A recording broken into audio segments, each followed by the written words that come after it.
Rumors are starting to emerge that a PlayStation State of Play is right around the corner. After a trailer and a blog post, PlayStation has a decent lineup, but there is certainly an opportunity to show more lengthy or uncut gameplay of some of the games that are close to launching. There's also a growing consensus from PlayStation fans that they would like to see more of a focus on first-party games and releases. Will PlayStation continue to keep their first-party studios and games close to their chest, or will we get some surprises to kick off the year? And what about the recent rumors about Xbox first-party games that may be coming to PlayStation in early 2024. Now, I put all of the good information right here at the beginning of the video. That way you don't have to go looking for it. It's a longer video because it is a live stream. So if you like this kind of content and you want to be here for the discussions, hit subscribe and the bell button. That way you don't miss out on the content.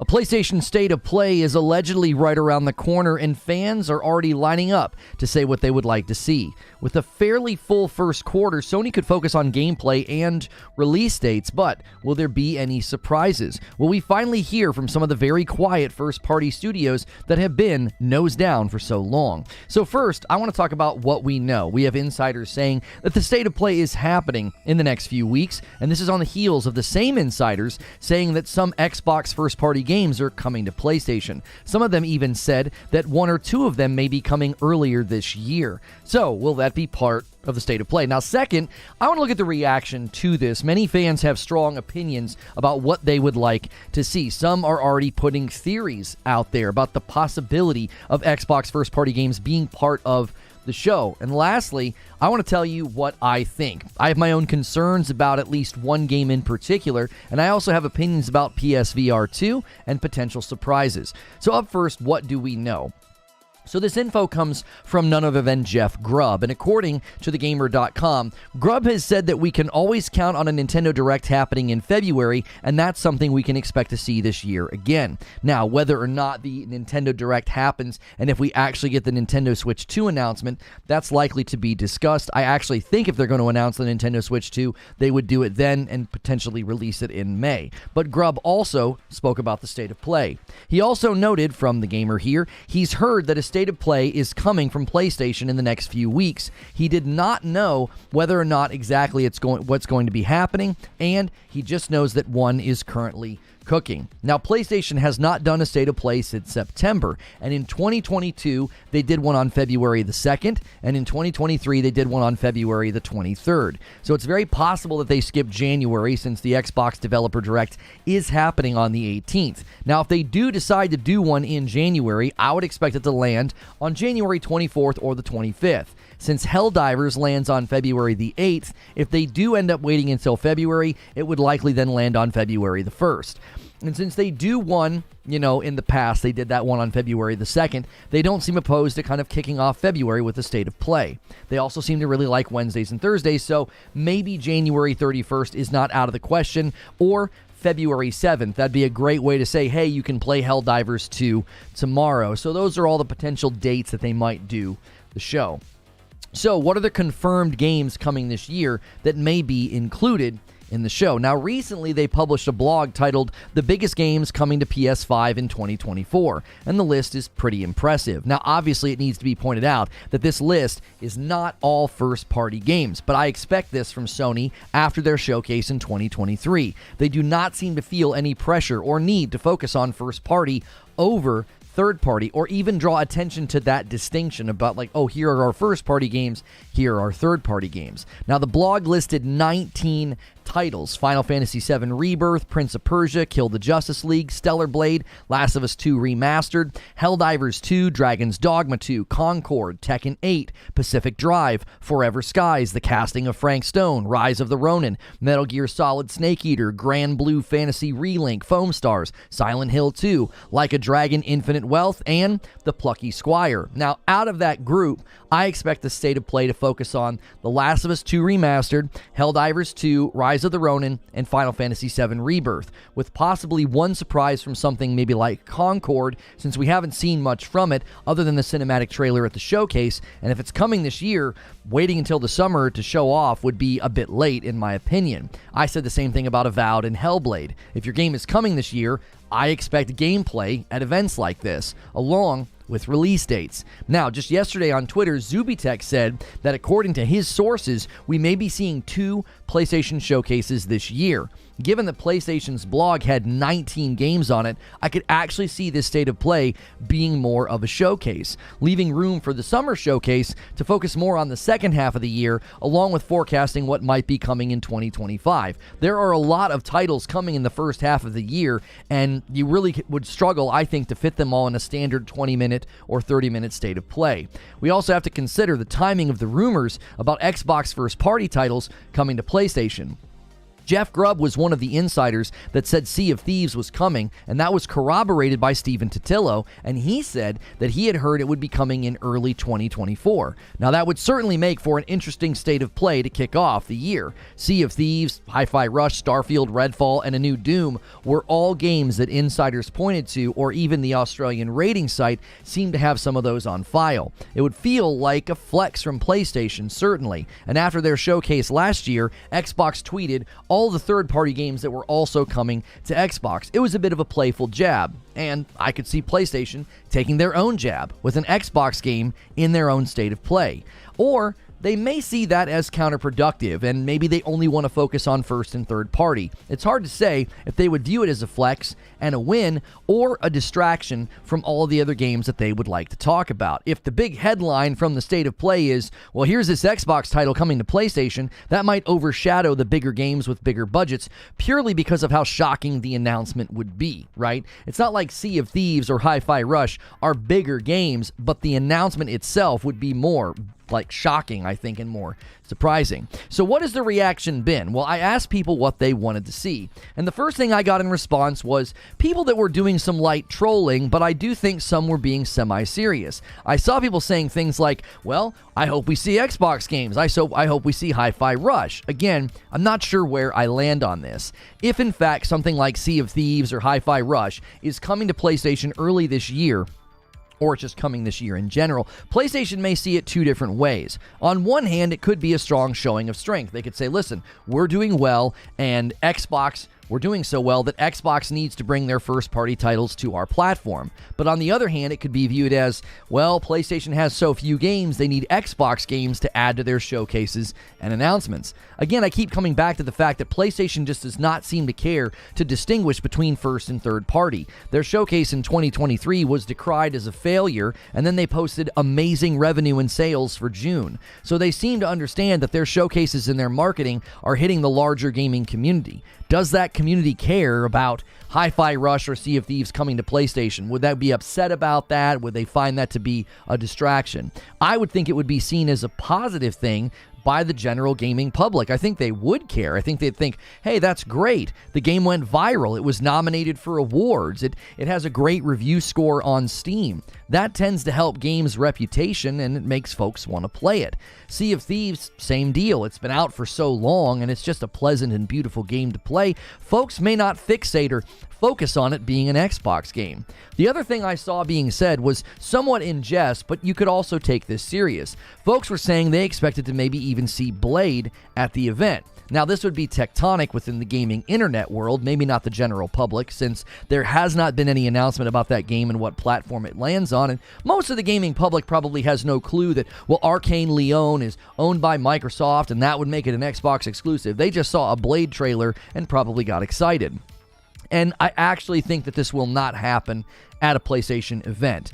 Based on the recent rumors, I'm even more confident that Blade will be a multi-platform game, but I don't see Xbox agreeing to a contract that would allow marketing for a game by a dev they own to land on anything that PlayStation is doing, at least for a year. Stranger things have happened, and given a lot of what we're hearing from Phil Spencer and Xbox's CFO and now these insiders, Xbox may not care at all. Maximizing sales for Blade could be far more important than making their console look great. Phil referred to exclusives as marketing beats for the platform in the past, and Xbox certainly has that for this year, with Avowed, with Hellblade 2, and now rumors that Indiana Jones is releasing this year. But with Blade landing fairly far into the future, it may fall under different rules and a different marketing strategy. Like I've said many times, John Q. Public does not see gaming the way that we do. Those of us on YouTube and Twitter and forums, we are far more plugged in. Blade in a PlayStation State of Play or a showcase would not be shocking to the gaming world at large. Xbox could start to see the marketing reach of PlayStation as a huge asset that they can leverage, especially with the Marvel game. Another piece of feedback that I saw very consistently on my Twitter feed was, I want to see first-party focus. I continue to say that I really agree with you, but I also think we are not going to get what we want. It's my own theory and prediction that PlayStation Showcase of 2023 is the format going forward. Lots of third-party and second-party, with first-party sort of sprinkled in. And there will be no attention drawn to the difference between them. PlayStation is selling their console at a very, very good rate, and selling third and second party games is just important, if not more important, than selling first party games. Now, the last bit of feedback that I saw was, I want to see more PSVR 2 games. I saw some people saying this, and while I agree with this, I feel like they may save that for its own state of play. I'm going to talk more about what I want with PSVR 2 in just a second, but as far as we can see, the next state of play, I'm not expecting a strong PSVR 2 presence, and they did that recently in September, so they may be taking a break. And I'm going to tell you more about what I want from PSVR 2 in just a moment. One more thing I saw that I think needs to be included. It basically falls under the surprise category. I saw folks asking for Ghost of Tsushima 2, or something from Ben Studio, or another first-party studio. Now, I would certainly welcome this, but it may be too early in the year for this. Ghost of Tsushima 2 likely will not see any marketing until the movie's being marketed, and then maybe even the PC port, if in fact it happens. Now, for many of the first-party studios that have been quiet, like Sucker Punch or Bend, unless their game is a surprise release in the first half of 2024, it makes more sense to save them for the summer showcase. In other words, it makes more sense to use a state of play to focus on what is coming in the first quarter or in the near future, stuff that's already been announced, and not really overshadow those games with a big first-party reveal. But Sony could always see it differently than I am. I just think that if they suddenly come up for air and they show us something about Ghost of Tsushima 2 or whatever Ben Studio is working on, that may overshadow the games that are just around the corner, and that's probably the primary focus of this state of play.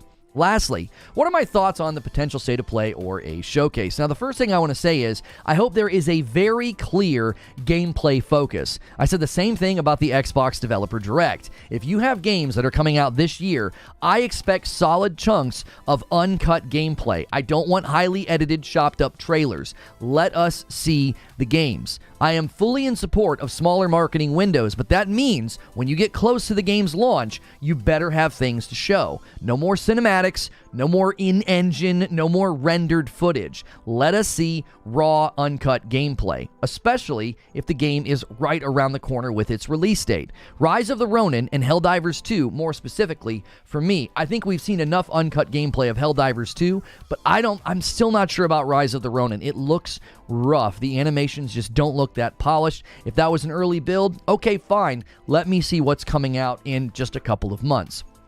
Games slated for the second half of 2024, I'm okay if you want to wait until the summer for lengthy or uncut gameplay. That's fine. But the stuff that's very close at hand, I expect gameplay. And it is probably time to actually show Concord, if I'm honest. Even if the game is landing in the second half of the year, all we have right now is a cinematic trailer. So at the very least, a gameplay reveal trailer, I believe, is in order for Concord. You showed a cinematic trailer last year. It's allegedly coming this year, according to PlayStation's own blog, so show the game. Second, I would like to see a state of play at some point this year to give a clear picture of what PSVR 2 has coming. If it is not a good slate of first-party games, then at least have some good partnerships or established games that get a VR mode. I think things like Resident Evil's VR mode and Gran Turismo 7, that's the key to getting more people into VR and seeing its value. Big first-party titles might be difficult to justify funding given how slow VR will be to start. So I don't necessarily need the PSVR 2 to be part of the state of play, but that needs to be a focus at some point this year, preferably earlier than later. Lastly, I will admit, a surprise appearance would be nice. They may not want to dominate the game's media with a surprise title announcement, whether that or maybe even something shocking like Hi-Fi Rush or Sea of Thieves, or something unexpected like Ghost of Tsushima or Ben Studio. All in all, 2024 is incredibly full, so it'll be interesting watching the three big players, Xbox, Nintendo, and PlayStation, navigate the timing of all of their marketing. So for now, we wait, and we will definitely be watching. But that's just what I think. What do you think? So let me give you my closing thoughts and conclusions here. In all of the times that I've covered showcases and state of plays, there's always the discussion afterward, right? They didn't show enough, or where was this game? Where was that game? The games they showed are mid. Listen, I go into shows like this hoping at least half of the games are interesting or ones that I would like to play, with maybe one or two real standouts, one or two that I really, really want to play over the rest. But I really want to see more smaller state of plays and smaller showcases. The big showcases can happen in the summer, and then you have the Game Awards. That can be sort of the year-ending event. But I like smaller events that can focus on indie titles, VR titles, or just lesser-known studios. I think that's important. I would love to see that both from Xbox and PlayStation. The second thing I want to say is, while I hope to see a surprise showing from something like Ghost of Tsushima, it's probably not the time to do it. The continued debate about first-party versus third-party, well, that'll likely continue, but I don't think Sony cares. I'm anticipating this year being another one where PlayStation keeps their first-party games and their first-party studios close to their chest. My conclusion is this. If the insider info about Xbox first-party games coming to PlayStation, if that comes true, the big question is when and how. Given how little they focused on first-party last year, and they made zero mention of third-party versus first-party, they may not see Xbox games coming to their platform as a distraction during a showcase or a state of play. So, it'll be very interesting to see if and when it happens. No matter what happens, 2024 is shaping up to be a huge year, and those are just my thoughts. Now it's time to hear your thoughts. That's the show open. Good morning, good afternoon, and good evening. A lot of theories swirling about this one. What's going to be there? Who will be there? I know people were being somewhat silly and somewhat goofy, but it would be insane if they announced something like Hi-Fi Rush or Sea of Thieves, anything like that. If that ends up in the showcase or in the state of play, honestly, if it ends up in any of the showcases this year, not even just this state of play, like imagine the summer showcase from PlayStation including a title, a first-party Xbox title, that would be kind of wild. So, guys, make sure you have gone through the morning ritual. Make sure you have smashed the like button. That always helps this video find more people. Don't forget, we do have merch. I'm wearing the Reforge hoodie. It has the joystick on the back. I'm going to take it off to show you, but also I'm going to take it off because I'm always warm after the monologue. There you go. That's on the back. So you can always go to reforgegaming.net if you guys would like to support me, support the channel, and get yourself some merch. Also, reforgeroast.com. Mandated from my source that works with a specific game studio. Wait, what's he saying? What's he responding? I've already heard of PS5 versions of some Xbox first-party games already ported and ready. So Colt Eastwood responded just yesterday to somebody about this, because this guy said Grubb made mention of Sea of Thieves. Stephen Totillo reported he's heard intent to bring Sea of Thieves to Switch and PlayStation. You now dismiss their reporting and the opinion of Colt and Tim when they express belief of the information because it doesn't fit the narrative. So this guy's talking to somebody else. He's saying, you don't believe this. When Grubb and Stephen Totillo corroborate on something, it's probably happening, okay? Colt is saying, I have heard of PS5 versions of some Xbox first-party games already ported and readied. So even his sources are indicating that there are games ready to go. The timing of these leaks, I'm serious, the timing of these leaks cannot be ignored. It wouldn't surprise me if we find out about this in the near future. Han renewed their membership for 3 months. It is at the gifted tier. Han, we made a change. The $5 tier is now called gifted. The $6 tier is now called member. We do that because what we want to do is create a trial period. So when we gift a bunch of members, they get into the Discord, they get into some of the content, and if they like it, they can upgrade. So if you're still at that tier, not a lot of people that pay for their own membership are at that tier anymore. Most everybody's bumped up. Remember to bump up. Is Reforge Roast organic? If you go to the reforgeroast.com website, all the all of the flavor profiles are there, and I believe they are, right? They are. I believe they're organic. I believe they're multi-origin organic. I think they all are. I don't know if that's included in the flavor profile. Creature could answer that, but I believe that's even on the bags, isn't it? I think we put that on the bags. Good morning, Feed. I see you in the chat. How are you, my friend? I I'll have to... Creature will have to weigh in on that. I'm fairly certain we've gotten this question before. Sorry, I bumped the mic. I'm fairly certain we've gotten this question before, and it is, in fact, organic, yes. And you can check the flavor profiles of all three of them at reforgeroast.com. All of our coffee features balanced or low acidity, which makes it very smooth, zero bitterness. Some people do cold brew. Some people do it with creamer. Some people drink it black. You can pretty much drink it anyway. Let's slide that into the frame so you can see all three bags there. And William Lewis gifts the first member. Han shot first, and so did you. Thank you so much. We have a standing goal right now that if you guys can hit 2,500 members before Friday, I'll give you an extra community game night. That way, all the gifted members can get a sample. Community game night is for everybody. We've now made it to where you need to be a paying member and not a gifted member. If you want to come to the streams with my wife, we just decided to make that split. But community game nights may happen more often if we hit those goals. So if you guys can go a little crazy, we might be able to do that this week. Everybody's trying to make me play a fighting game with you guys, and that is also part of it.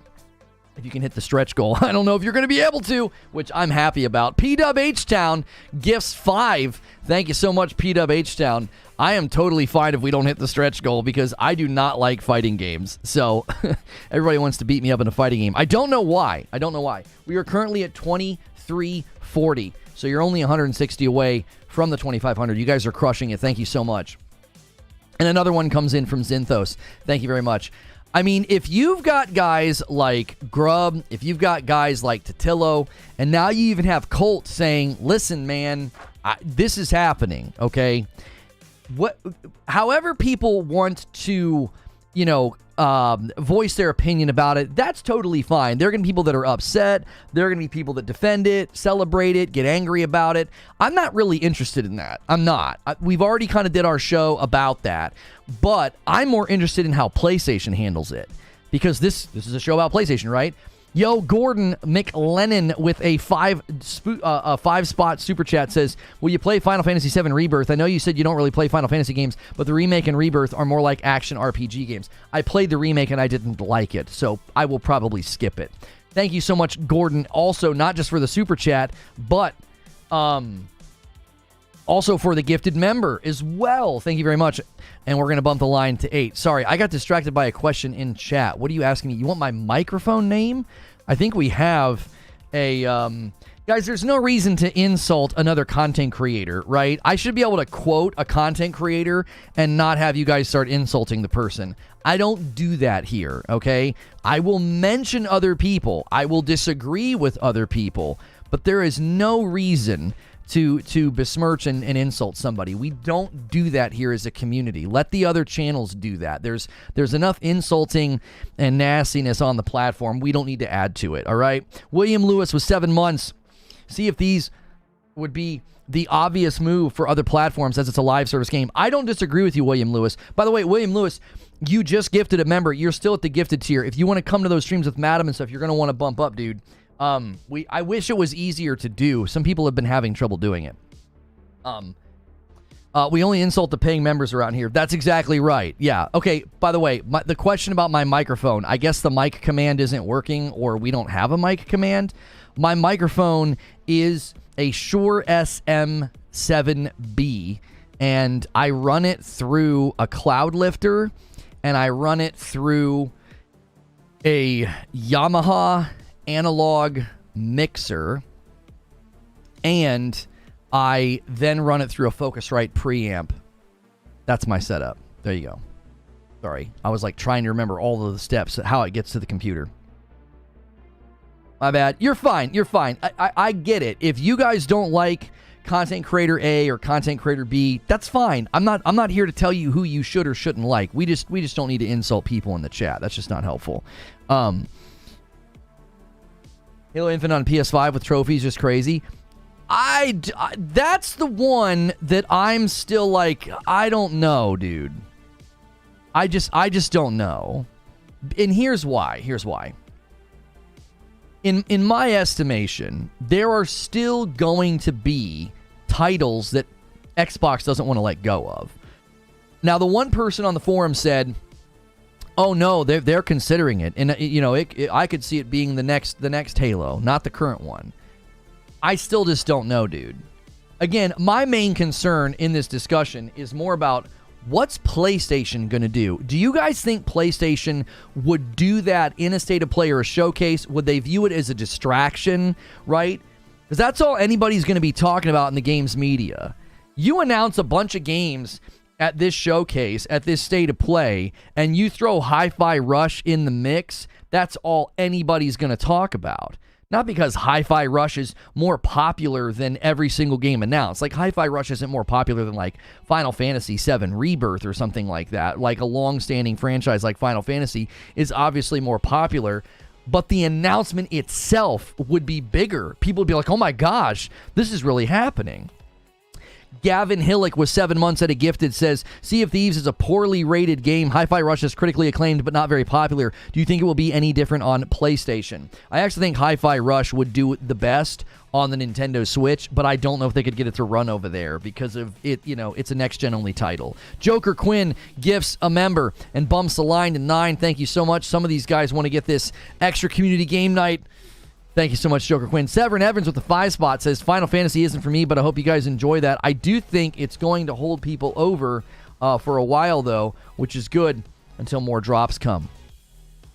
Muln says, Lono, Foam Stars keep tweeting about January 16th being a date to pay attention to. State of Play Shadow Drop. Do you think they would jump in front of Xbox? That would be so weird.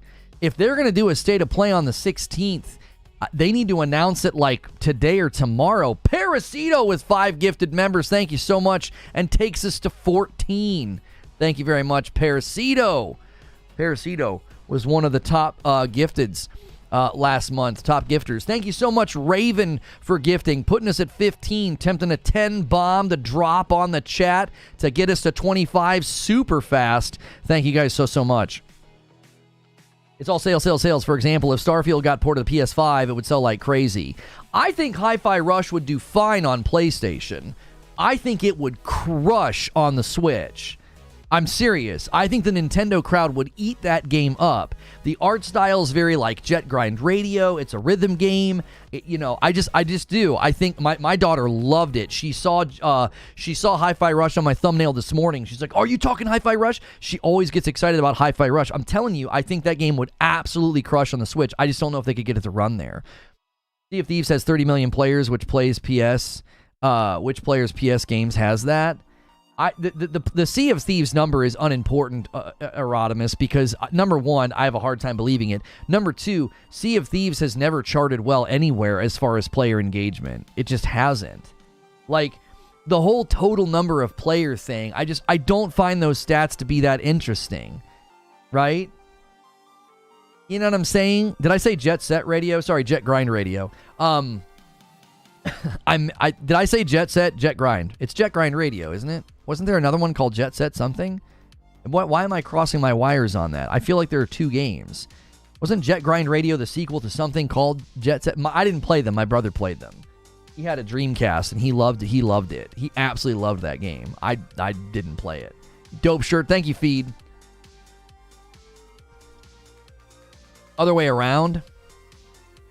Yo, Rude Gaming with 4 months says, what's up, chat? Been a bit. Hope all's great. Had a holiday season. Lono, keep doing your thing. Looking forward to Enshrouded this month. Thank you so much, Rude Gaming. Guys, as a reminder, I'm seeing a lot of people renew their membership today, and it says gifted. If you're paying for your own membership, you need to bump up by $1. I would make it a penny if I could. I can't do that. I have to make it $1. So we have 5 and we have 6. $5 is just the gifted tier now, all right? Oh, it's called Jet Set in Japan. It's called Jet Grind in the U.S. Oh, well, there you go. 30 million people played for 5 minutes, and we count that? Yeah, there's never been a strong concurrent player pool for Sea of Thieves recently. Like, maybe when it first came out, its concurrent player count was pretty good, but look how old the game is. Like, that game hasn't charted on most played on Xbox. Its Steam numbers have never been that good. And I hate how we only want to show Steam charts or Steam scores when it's good. If it's bad, it's just immediately dismissed as like, oh, nobody plays over there. It's like, what are you talking about? Like, I don't get that. It's fine to think a game is good, but don't misrepresent its popularity. That doesn't achieve anything. I'm not hating on Sea of Thieves. I don't think it's ever been a very, very super popular game. I just don't think so. It peaked at 66,000 people. Its all-time peak on Steam is 66,000. And, in the last 24 hours, it had 12,000 people playing it. That's great for how old it is, but that's clearly just a core audience that won't stop playing. You know what I'm saying? I'm not, and this is what always gets misconstrued here is somebody will say something like that, 30 million players for Sea of Thieves, and I push back because it's such a misrepresentation, and then I'm going to get cast as, oh, he's hating on Sea of Thieves and saying it's not popular, look at this pony, and it's like, no, I'm correcting a false notion. It's such a false notion to be like 30 million players, and it's like, oh, come on. 30 million people after all this time have installed it and tried it out. That doesn't mean you have a flourishing player base, right? We only celebrate MAU when it fits. No, MAU's monthly active users. You didn't cite monthly active users. You cited total players. Total players is not monthly active users. Monthly active users is fine to celebrate if you're actually representing what it's referring to. This many people logged in and played this game in a month. You can get those reports from bots for like Destiny and stuff. That's totally fine. Do you know the MAU of Sea of Thieves? I don't think you do. I don't think anybody does. Again, I don't think Sea of Thieves is all that popular right now. I just don't think it is. That's not hate. That's just a matter of fact. I don't think a game that's been out for that long, that only hit 66,000 peak on Steam, that in the last 24 hours only hit 12,000 player peaks on Steam, I don't think that game is super popular right now. That's not scandalous to say. That's not hateful to say. That's just pretty clear by looking at all indications of where the game currently ranks on both of the platforms where it exists. That is not that harsh to say. You have to see that it's okay to admit things about games for the platform that you like. It's totally fine to be like, yeah, it's probably not that popular anymore. It's been out for a really long time. Just for context. Yeah, just for context, Destiny's sort of down bad, right? Everybody's been bashing on Destiny. Destiny has 42,000 people playing it right now. Just by way of comparison, like Destiny has 42,000 people playing right now. 12,000 people was the peak in the last 24 hours for Sea of Thieves. So I don't think they would bring it to PlayStation because it's a super popular live service game. I think they would bring it because it's a live service game that's already up and running, that's already getting serviced, that's already getting content. That's why they would bring it. I don't think they would bring it because they're like, yo, this game's crushing it right now, dude. There's so many people playing it. I don't think that would be the motivation. The motivation would be, we want to have more live service games. We want to have more ongoing content. And this game's already up and running. Rare does good work. It's a good game. It's a beautiful game. I love the game. I've always just wanted PvE servers. That's all I've ever wanted. True SSJ Havoc with a $5 super chat tip says, I'm part of the 30 million and I only played for like 5 minutes. I also think that's why always citing total player count for games that hit Game Pass, it just can be really misleading because it's like, well, you got 25 million people that could install the game and play for 5 minutes and never come back, right? Do we want to look at how many people installed and actually got past the first 10 minutes of Hi-Fi Rush? What about people that installed and didn't get past the first 10 or 15 minutes of Starfield? Plenty of people have done that. You can look at the achievements. Now, I said that recently in defense of Hi-Fi Rush. I said, it's a rhythm game, and it's got a unique cartoon style. So, when you look at the completion ratings on it, on the trophies, I said, you have to understand, those numbers are always going to be a lot lower on a Game Pass game because tons of people installed the game to try it out and then decided they didn't like it. That doesn't mean that the game is bad, because there were people trying to use the trophies on Xbox to say that. I don't think that's a fair representation, but in my defense of Hi-Fi Rush, if you're going to accept that defense and say, you know what, he's right, a lot of people probably installed Hi-Fi Rush and didn't get very far, and that's why the achievements are low on the percentage, then you also have to flip that coin over and say, that means a lot of games are going to have inflated player counts. You're going to have games like Sea of Thieves, like 30 million. It's like, yeah, over the course of 5 or 6 years, anybody with Game Pass could install your game and try it out for an afternoon. That doesn't mean anything. A game like that, what's important is concurrent players, daily averages. MAU actually does matter for a game like that. Not total players after like 7 years. That's the issue. I think the most likely game that we see, I think the one that would probably, I actually think would do quite well. I still think it would do better on Nintendo. I think Hi-Fi Rush makes more sense because of its critical acclaim, because of its score on Steam. The game went viral, right? It did. The game went viral. And if I'm Xbox and I look at the engagement numbers for that thing on Xbox, I'm like, dude, get that over there on PlayStation. Let those guys over there buy it. Jiminy Christmas. This is a great game. It's an award-nominated game. It's been nominated for awards. Why are we not selling this game over there? That would be my take on it. Again, I keep coming back to how's PlayStation going to want to handle this? Are they going to view games like Hi-Fi Rush or Sea of Thieves as a distraction? Are they going to view that as like almost disruptive to their marketing to say, I mean, if we talk about that in the state of play, that's all anybody's going to talk about. They're not going to talk about any of our games. They're not going to be focusing on any of the third-party games that we want. It went viral. Yeah, when it shadow dropped, it was trending everywhere. Yeah. I mean, that's viral in my mind. Award-winning. Right, it won an award, didn't it? It didn't just get nominated, it won an award. So it's an award-winning game. So it's like, why would you not sell that on other platforms? But again, if you're raising your eyebrow to that, me first, please. Do you remember when they shadow dropped Hi-Fi Rush? It trended on Twitter. Everybody talked about it. When I opened up YouTube, that's all anybody was talking about was Hi-Fi Rush. Listen, if you're... They won for best sound. Okay, great.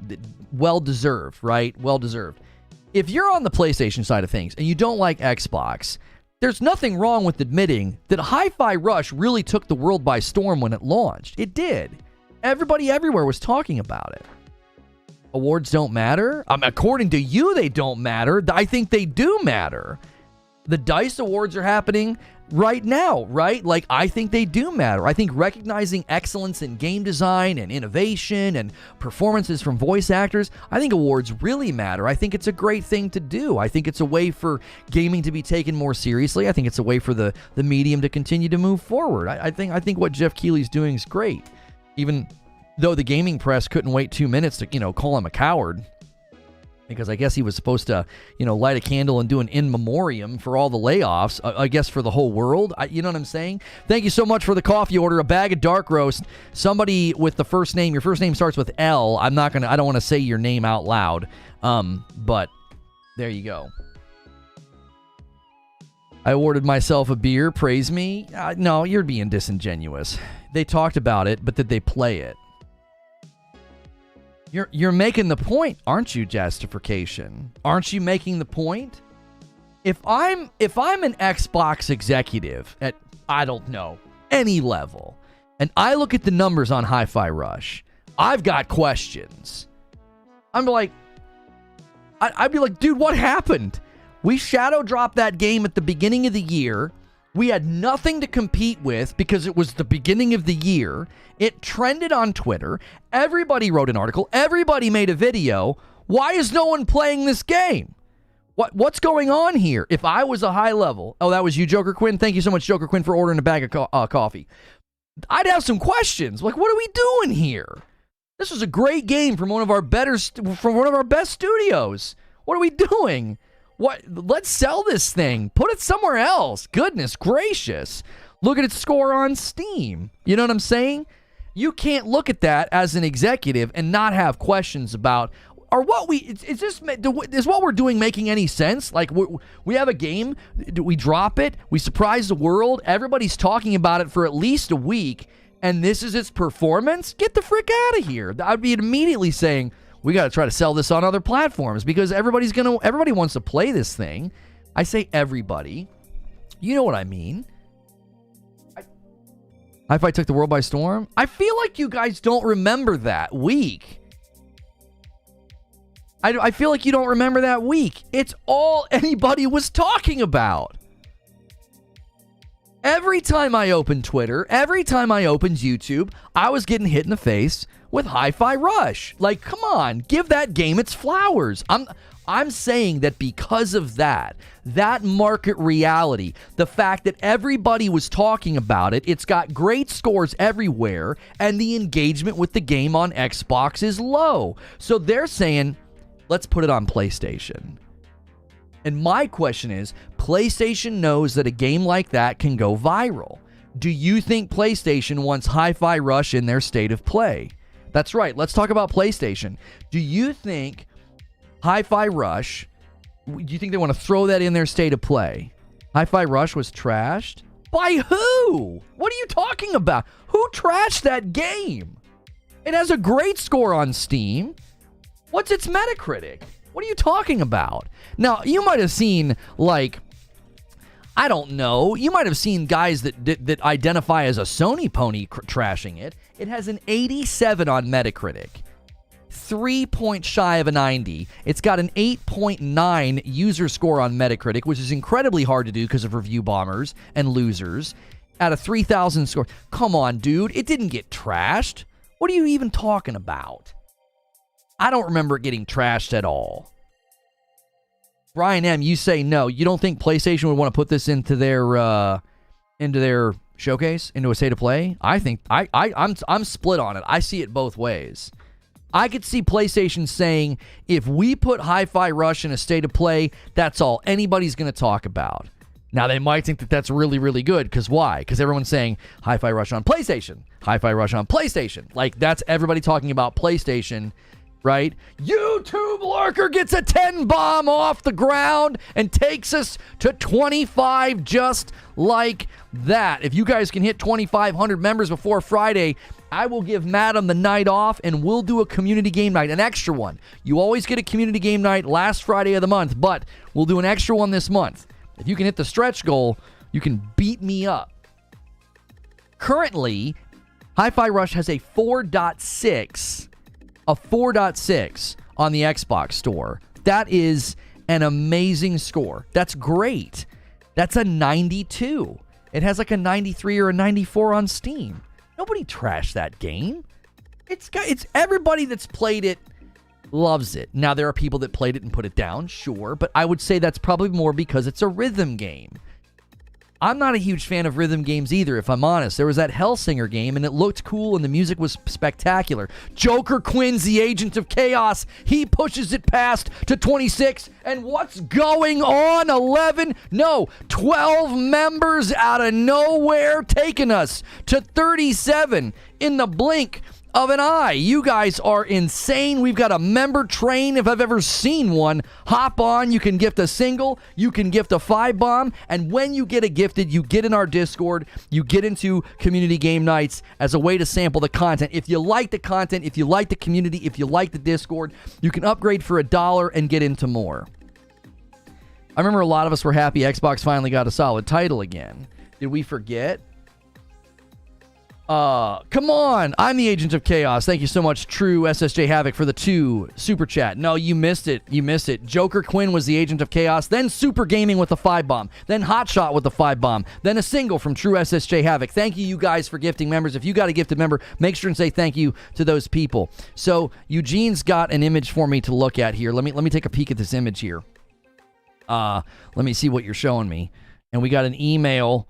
We got an email here from Phil Spencer. I'm fine with Fallout 76 in PS Now. We have not allowed Minecraft to support PS Now, as we do see PS Now as a competition to Game Pass, and we don't need to support their financial position with PS Now, which would just allow them to compete more effectively with Game Pass. And another from Rygen. He jumps on the member train. Thank you so much, Rygen, for pushing the line. I don't know why I feel different about Fallout 76, so open to conversation here. In my view, Fallout 76 is in an interesting place. Obviously started rough, team stays focused on improving and finding a larger audience. Feels like we either need to see this thing getting to 10 million MAU across all platforms or decide to move on from it. And if you believe PS Now can support it gaining relevance, then I'm supportive. My point about sharing conversations about deals is I want our collective capability to negotiate with platforms to be realized. When Activision or EA comes to Xbox to push for better financials on our platform, they do not do this title by title. They come to us with their full slate and basically say that they will hold back support for Xbox across the portfolio if we don't negotiate with their full portfolio. They do not allow us to say we'd like to support Call of Duty and Diablo and forget about Tony Hawk and Crash Bandicoot as an example. So I don't want any platform, Sony included, to be able to pick us apart title by title. We are one portfolio, and I want us to get better economics and support by other platforms based on the full weight of our portfolio, which is big now. So I'd like to use us being more collaborative in how we engage other platforms. Now, Eugene, why are you sharing that with me? Are you saying that if they bring stuff to PlayStation, they're gonna leverage their full slate, not just one game? Yo, Grady, welcome back. Some of you guys that may not have been here in a while, we did make some changes in the new year. We have 3 tiers of membership. Forget the upper tiers we're going to get rid of. I'm actually asking the higher level VIPs to downgrade. Yes. I'm the worst e-beggar on the internet. I'm asking people to give me less money. We want you guys to downgrade. We only have 3 tiers now. We have gifted, we have member, and we have VIP. If you want to get into all of the content, you need to be at the member tier for $6. The gifted tier at $5 is reserved for just gifting. So if you're currently paying for that tier, you want to upgrade for $1. This is why. All right, hang on. What's Eugene got? What is this? Fallout 76 almost died, but PlayStation saved it, according to Insider Gaming. Well, I need to throw that in my Reacts folder. That's definitely something to pay attention to. When did that article get posted?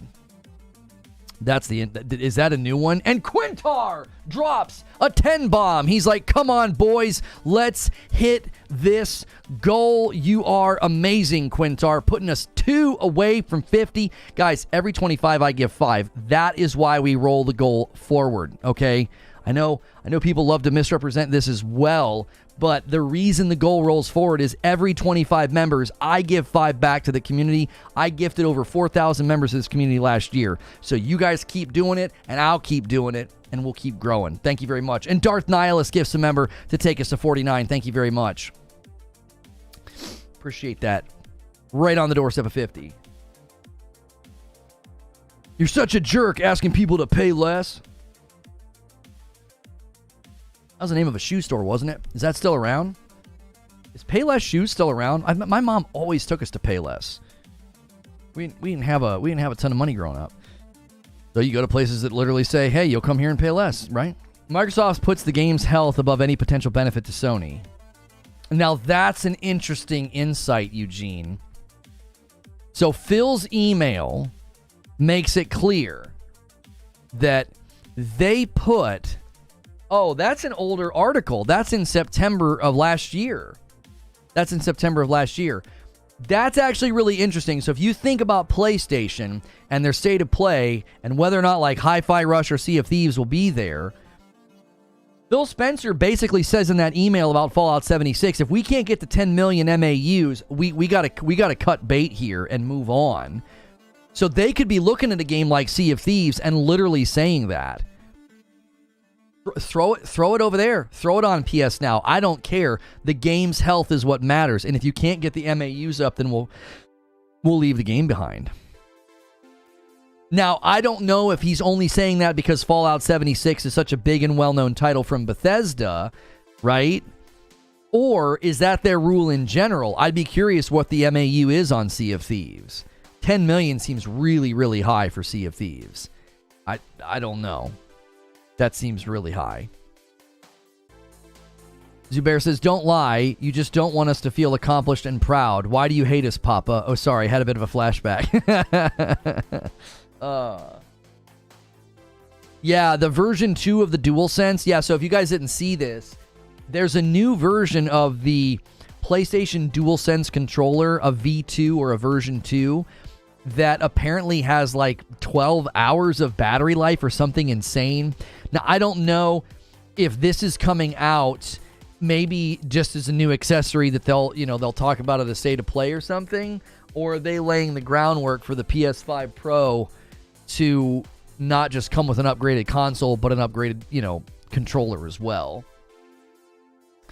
They must shut down in certain states because it's not in mine anymore. Hasn't been there for years. Oh, the Payless Shoes. Lono, a PlayStation refused to acknowledge Minecraft Legends, a bigger IP on PlayStation than Xbox. Then why would they include Hi-Fi in a state of play? PlayStation will just post a YouTube trailer and leave it at that, like Quake 2. That's a good point, Mule. That's a good pattern of, I would say that's decent deduction there to say, listen, they didn't ever talk about Minecraft Legends. That's a pretty big title. That's a pretty big brand. They didn't. You're saying Quake 2 wasn't included in anything PlayStation did, as another indication that, like, yeah, no, they didn't talk about it. I guess the difference here would be, like Steven Totillo said, this would be the first time something like this happened. Would PlayStation want to capitalize on that and throw it in a state of play or a showcase? Would they want to? I don't know. I honestly don't know. If you really cared about a game, you would buy the platform it was released for. That's a weird sentence, because why would somebody care for a game? Or what you trying to say is, if you really wanted to play a game, you would just buy the platform it was released for? Why would somebody do that? Plenty of people buy one system. There are plenty of people who just buy a Nintendo or an Xbox or a PlayStation, and they constantly look at other games and say, man, it'd be great if I could play that game. So you're just going to wag your finger in their face and be like, you buy the console. I mean, that's fine. I don't think consumers think like that. I don't think that they do. I think they see something that they like and they wish that they could have it. I think that's just normal. You're calling it hypocrisy. You know what hypocrisy is, right? It's when you preach against doing something and then you do it yourself, right? Like, I don't know, just off the top of my head, being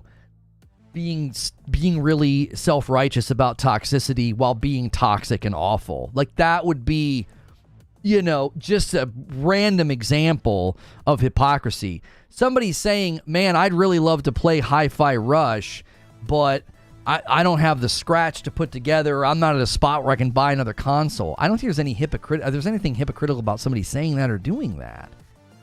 That's not how the word hypocrisy works.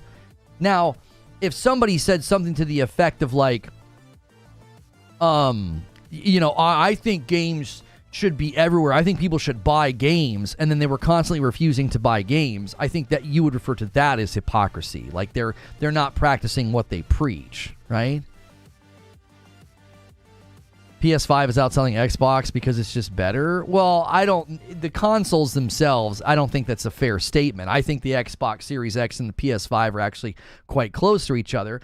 I think PlayStation's winning that fight for a handful of reasons. They actually landed some of the killing blows last generation, and they're riding off of that momentum, and it certainly helps that they've had a stronger first-party presence in this generation. Like, denying that is just silly. There's no reason to deny that. You can love your Xbox a ton, and you can put it next to you on your pillow at night. That doesn't matter. You got to admit, PlayStation's had a better first-party showing this generation, and because of that, they've tilted the scales even further in their favor. Xbox just didn't come out of the gate strong this gen. JC gifts a member, and that's why I think, thank you for helping us hit 50, JC. And that's why I think, and there it is, True SSJ Havoc says, I want Agents of Chaos, and I'll have it. Everybody was holding their breath on, is anybody going to hit the 50? Thank you so much. I was like, we're going to hit 49 and we're going to stop. Is that what we're going to do? I knew what was going on. I knew it was going on. If you got a gifted membership, make sure and get in the Discord. We've been doing some fun stuff in there on the weekends. It's a great place to hang out, and you get access as a gifted member. So I think a state of play I do think this is different. Like, Mullen made a really good point that, like, PlayStation didn't talk about Minecraft Legends in their State of Play or their showcases. They didn't really talk about, you know, the remaster of what was it, Quake 2, that they didn't do that with. Is that what you said? Hang on, Mullen's talking again. Let me look at your channel activity. You threw that one in there too, didn't you? How do I see all your comments in this? There we go, there we go. Yeah, Quake 2. You said, no, they dropped a trailer for Quake Remastered. They just didn't acknowledge it. They would definitely tweet about Hi-Fi. I could see it being PlayStation's UK Twitter coming up with a very punny tweet, tongue-in-cheek. The most marketing the PlayStation version of Hi-Fi will get from PlayStation is if the PlayStation UK's Twitter comes up with another tongue-in-cheek, punny tweet. And a 2-spot from True SSJ Havoc says, got it, Agent of Chaos. There you go. Somebody take it away from him. Don't let it sit there on 51. Come on, ruin True SSJ Havoc's moment. So just let's move this along here. I'm just kidding. Yeah, Mule again. I think the difference is that this is not Minecraft Legends. This is not Quake. This is a mainline title. We're hearing about Sea of Thieves. We're hearing about Hi-Fi Rush. We're hearing about Starfield and Redfall. Right? This is you're choosing to ignore logic. That's my point. If I wanted to play God of War or Spider-Man, people would say just buy a PlayStation. Right. See, I think what you're doing, Dean, is you're projecting onto the conversation what people commonly refer to as port begging. Nobody's port begging here. We're talking about what has been confirmed by insiders to be happening. Like, that's not port begging. It isn't. That would be like saying, yeah, this guy just reported that, you know, the Amazon's The Boys is coming to Netflix. Why are you begging for The Boys to come to Netflix? No one's begging for that. We're merely talking about what an insider said. Insiders with that get good intel have said this. Colt Eastwood himself has said he, from his own sources, has heard there are ports already ready to go for PlayStation 5. That's not port begging. We're just talking about what's happening. And a lot of the people in here that you're, you know, having a go at, they already have the games you're talking about or the systems that you're talking about. I have every system. My daughter beat Hi-Fi Rush. I don't have to port beg for Hi-Fi Rush. Reported. Port begging is in reverse at the corporate level. We're talking about the actual marketing strategy of PlayStation. We're talking about Microsoft's own strategy with their property. There's an email from Phil Spencer. He says that the health of a game matters more.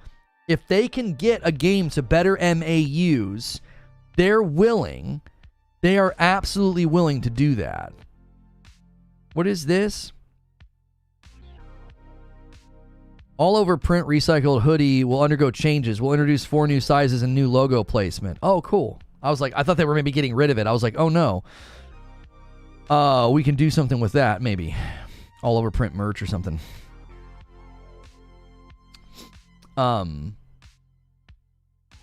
I'll port beg every day. I like the freedom of my PC, and I don't want to buy a whole console for maybe half a dozen games that I genuinely want to play enough to even consider buying the console. Technically, it's only confirmed until Xbox announces it. Well, I'm not saying this is confirmed. I'm saying this is pretty solid stuff, Erodimus. You've been around long enough. I've been doing this long enough to know when this many people say it, it's happening, bro. It's happening. There's no way that there are this many insiders saying the same thing and it's all a bunch of smoke and no fire. I don't think so. State of Plays are also marketing things for Sony. I just don't see Sony serving Xbox. They have a lot of partners, and often, if you look at State of Plays, the majority are unknown indies, rare for first party. I mean, I don't think that you're wrong. I just feel like a lot of things have been changing, right? I think a lot of things are changing. Lono, did you do something new with your hair? No, whenever we're in the final weeks, like right before a haircut, it gets kind of wild. If I could take a pill and keep it like this length all the time, I would. Every time I get it cut, there's like a week or two where it's a little too short and I don't like it. And then like in the middle, it's great. It's okay. And then like the last week or two, I'm like, oh, this is exactly what I want. But then it gets too long and I can't do anything with it. Like I wish I could like turn a little dial, you know? Could we get that? Come on, Elon. Give me a little dial to turn on the side of my head for hair length and then just, you know. Yeah, he showered, certainly knew. That's gross.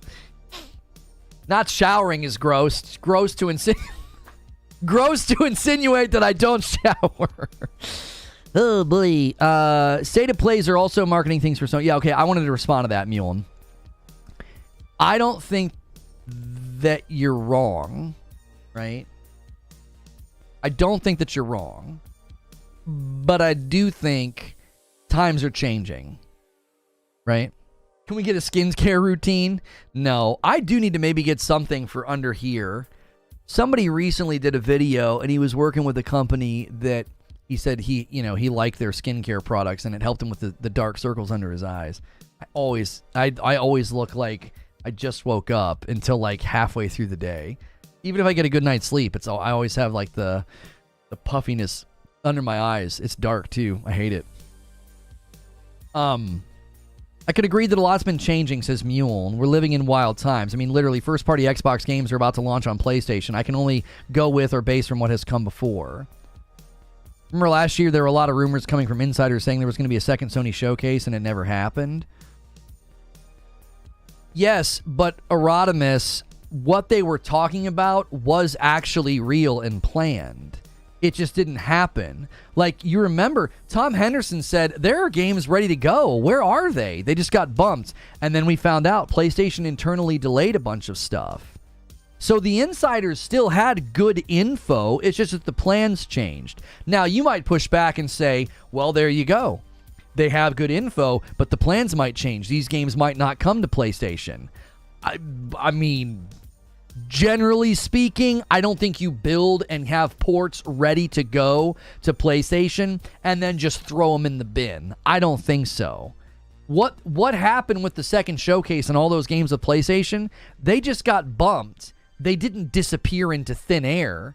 They just internally delayed a bunch of stuff. So the point that I'm making is they had good intel. The strategy just changed. I don't think there's a strategy change here. If there are ports ready to go of first-party Xbox games, buddy, they're coming. They're not going to just sit them there. They're going to make money off of them. They're in the business of making money. They are not in the business of stroking console warring egos. They don't give a frick about that. They don't. And I'll tell you why. Because Phil Spencer basically told you, it's over. We can't win that fight anymore. And when he says that, it's basically him saying, we're not fighting that fight anymore. We're fighting a different fight. I just keep coming back to PlayStation. How is PlayStation going to handle this? Which is the debate that Mule and I are having going back and forth. The idea that, like, his position is there's no way PlayStation's going to market something that helps Xbox. They're not going to mention it in a state of play. They're not going to mention it in a showcase. My pushback to that is PlayStation right now, as far as we can tell, they are getting consumer migration in the US market. Because Xbox's sales have slowed to just a very, very slow pace, and PlayStation's has picked up. Seemingly, they're getting people in the US market to switch sides. I think that's one of the reasons you're seeing PlayStation lean into. I think that's one of the reasons they delayed games internally, right?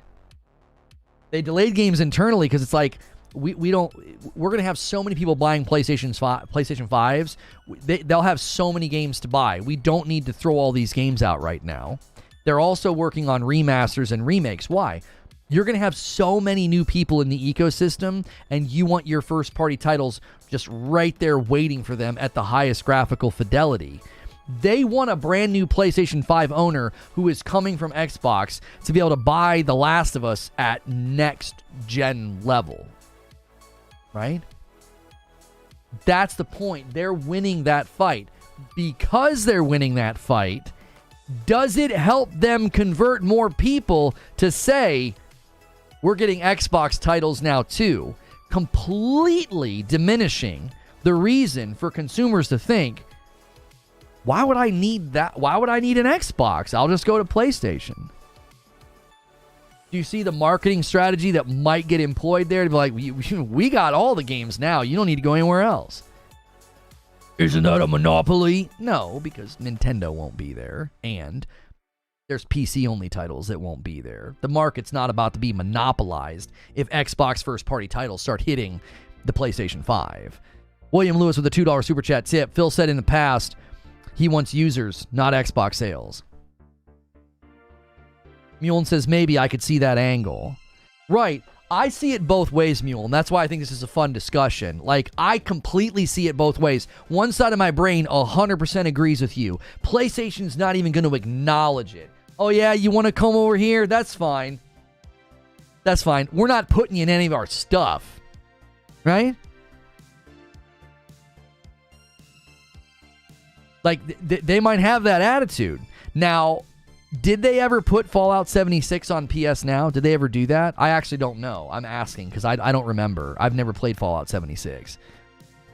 Donut says, oh, good. You're talking about the good I don't need an Xbox Now point that I was going to jump in with. Good to see you, Donut. Because I would imagine if they were willing to put Fallout 76 on PS Now, they might be open. You know, you're the last time here as the fake quartering. What, can you change your name back tomorrow? They're getting complacent again? Who's getting complacent?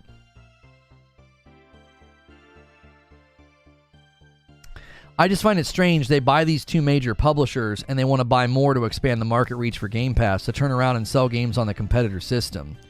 I'll tell you why, Erotimus. You were here the day that I covered the CFO's remarks. The CFO has already answered your question. Do you remember what he said? He's already answered your quandary, because I don't think you're unique in the quandary. I think a lot of people are thinking the same thing you're thinking. What the frick, Xbox? You bought all this stuff. Now you can really convince people to come to Game Pass, and you're going to turn around and sell the stuff on other platforms? The CFO has already answered your quandary. He said, we're going to start going into high-margin markets. What he's saying is, you're going to see a shift in strategy. We're going to start putting first-party stuff on the competitors. Why? Higher margins. It's good for us.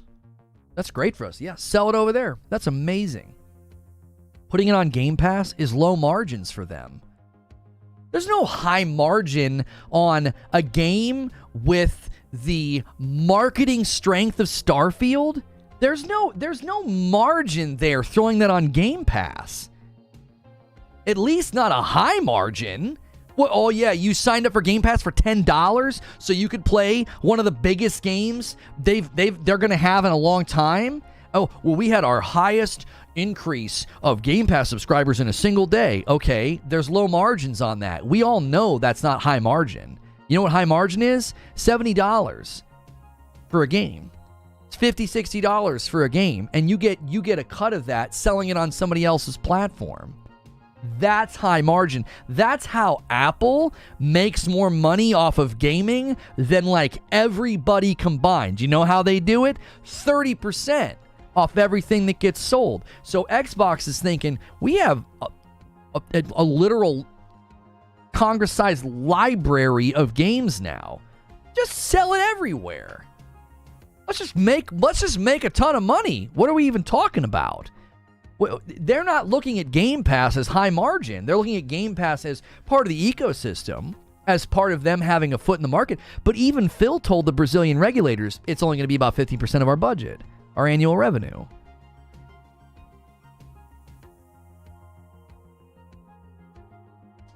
Yeah, I mean, Matt Piscatella responded to this on Twitter. He says, there isn't this massive audience of Xbox owners that haven't yet bought into Game Pass that will do so because of the addition of those titles to the library. Like, Activision Blizzard titles hitting Game Pass isn't going to change things that much. You know what changes things for Microsoft? You know what changes things for Xbox? Selling their games on PlayStation. An audience that is significantly larger than the Xbox audience, and an audience that has no problem spending money. They've proven that. The PlayStation audience has no problem buying games. They don't even bat an eye. Their games do very well. Their first-party games sell very well. So you go where the spenders are. The CFO was addressing an audience who don't follow the gaming industry, so they would know how the merger benefits Microsoft. Okay. Take what you just said, Erodimus, and really think about it for just a second. The CFO says, this is how the merger benefits us. Does he talk about Game Pass? No. He talks about taking their property into high-margin markets, like Nintendo and PlayStation. He's already answered your question, brother. He already told you this is what this merger does for us. And I keep coming back to this question. What does PlayStation do with this? Does PlayStation capitalize and throw it in a showcase? Is the PlayStation State of Play that's coming up going to drop a bomb on the world and say, Hi-Fi Rush is coming to PlayStation? They'll dominate the headlines for a week with that because everyone will say, it's happening. PlayStation just put it in their State of Play. Or Sea of Thieves. Now, you might look at it and say, no, PlayStation doesn't want to do that. They don't want to dominate the headlines with an Xbox title. I don't know. It goes both ways. I'm split on it because PlayStation could say, this is it. This is our final push. We're going to make it very clear you don't even need an Xbox. We're getting all the games. Or they could say, that's counterproductive. It's going to overshadow our games. It's going to overshadow these second and third party games. No, we don't need to make mention of that. Eugene says, for 3 years, Microsoft has been analyzing ABK and Bethesda PlayStation sales numbers. What do you think they saw? Billions left on the table when they ignore PlayStation users. This is why I said that I felt they left the door open for Starfield to come to PlayStation. They always phrased it, launches exclusively. And when I looked up that phrase, the only games I could find that used the phrase launches exclusively were timed exclusives. Because if you look at the Fallout 4 sales, you cannot deny there is an armada of people on PlayStation that are like, I'd have bought Starfield. Maybe not now. PR around the game's not so hot. But maybe, just maybe, the updates every 6 months, weeks. Just maybe the updates every 6 weeks to Starfield, maybe that has to do with something else. Maybe that has to do with, you got to turn that game around. You need a 2.0 moment. You need to get things ready for that DLC. Because we need to sell that game over there. And we can't do that right now. Not with that Steam score stink on it. It ain't going to sell over there very well. The word of mouth around that game, are you freaking kidding me? Maybe the updates every 6 weeks and the big Starfield DLC that they made sure to confirm is coming this year. It could be tied to something completely different than our duty to Game Pass subscribers. I'm telling you, they had a build of that game in PlayStation, and I don't think you look at the number of times, at the quantity of sales of Fallout 4 on the PlayStation platform. I don't think you look at that as an executive and say, no, that's fine. We don't need that money. We have better money over here. No, they want all of the money. They want as much money as they can get. Parasito says, technically, Game Pass is one of their properties too. Could they be trying to push Game Pass to PlayStation, or would Sony block that because of PSN? Okay, that is certainly something we've been seeing. That, such and such and such where Game Pass is. Such and such where Game Pass is, right? We're seeing that lingo used. I can't conceive of a world where PlayStation would ever allow that. I can't. The most leverage that Xbox has in that equation would be Call of Duty. Xbox can't leverage Starfield. Not even Starfield would be leveraged to say, you want Starfield? Only if you put Game Pass on your system. PlayStation would say, buzz off. Yeah. We're not doing that. We have our own subscription service. Our subscription service has roughly double the subs that yours does. We don't want your sub service over here. Not interested. It's counterproductive for our ecosystem to put your sub service on here, okay? So I don't think so. The only game that Microsoft could leverage to get PlayStation to say yes to that would be Call of Duty. But that's a symbiotic relationship. That's a symbiotic relationship, because if they try to say, well, what if we don't bring Call of Duty to PlayStation? That'd be a shame. And PlayStation would be like, yes, for you. For you. You make a lot of money off of Call of Duty on our platform. Seems like it would hurt you more than us, because we only get 30%. You get the rest. Do you honestly want to do this? You want to play chicken with Call of Duty? That's how I see that debate going, right? I don't think that they would say, well, yeah, we're going to pull COD from PlayStation unless you let us put Game Pass over there. PlayStation would be like, go for it. Enjoy explaining to your shareholders why you lost so much revenue this year. Go for it. Like, I don't think that conversation would go the way people thinks that it will go. There's just no way. When if you're going to cut off 48% of your sales of an item, you need to be able to turn around and explain that to the shareholders. And I don't think Xbox could.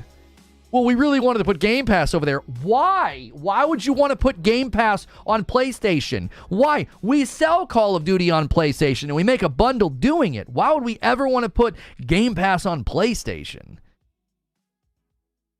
That doesn't make any sense. Because if Microsoft starts putting Call of Duty onto Game Pass, it's completely counterproductive to put Game Pass on PlayStation.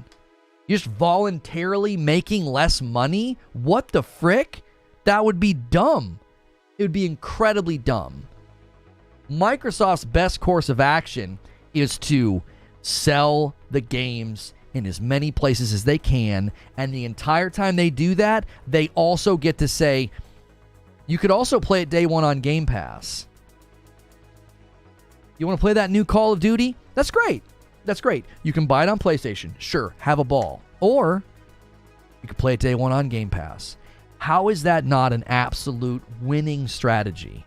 Like, that's the strategy. That's the way they get back to a... Maybe not back to. That's their path to a strong standing in the gaming industry. Is they bolster the value of their own ecosystem and they make buckets of cash from the other platforms. No, Nintendo's not doing that. PlayStation's not doing that.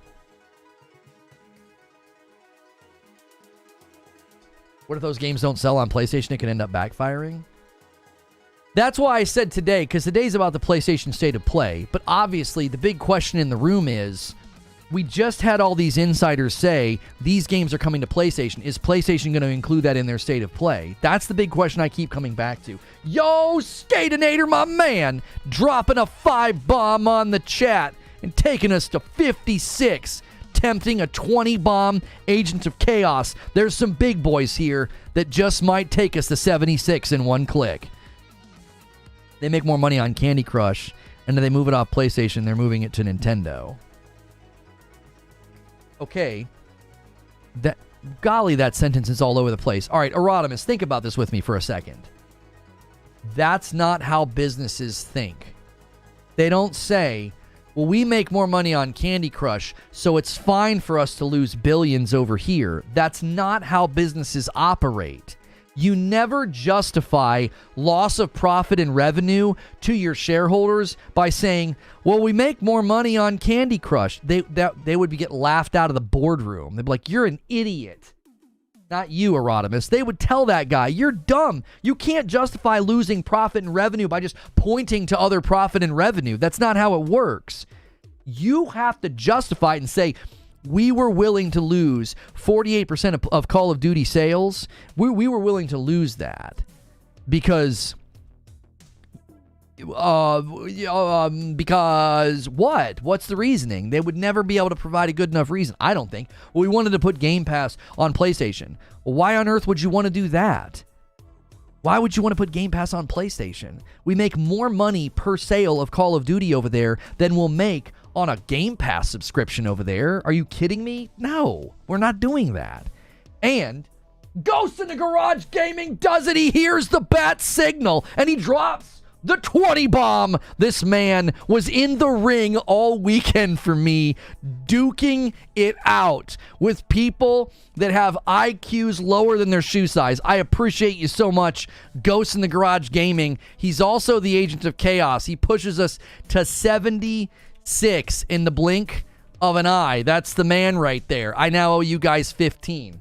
You guys might get your extra community game night this Saturday. You just have to hit 2,500, and this guy just got you even closer.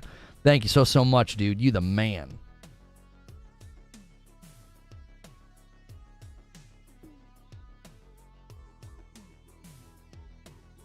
Microsoft would not put Game Pass on PlayStation. They would lose another 30% on a low-margin service. Right. You have to... Listen. I'll tell you why we know Microsoft's not interested in putting Game Pass on PlayStation. I'll tell you why we know this. Not just because Phil Spencer said it to Windows Central, but because the CFO made it very clear what their strategy is. Their strategy, he didn't say, you're going to see us try to put Game Pass on our platforms. He says, you're going to see us put first-party property on what was previously considered a competitor. That is like a sentence that is just like drenched in insight. There's so much insight there. Previously viewed as a competitor. That in and of itself is enormous. It's like, wait, what? You no longer view PlayStation as a competitor? 2 weeks before he said that, Phil Spencer tells Famitsu, we consider PlayStation and Nintendo part of the Xbox community. What? The interviewer for Famitsu was like, when did this change happen? When did you see things differently? And do you remember what Phil said? He pointed to Minecraft. Minecraft, I believe, was the catalyst to all of this. I believe it. I continue to say that. Mojang was the catalyst to all of this. Because they said, look how much money we can make. This is insane.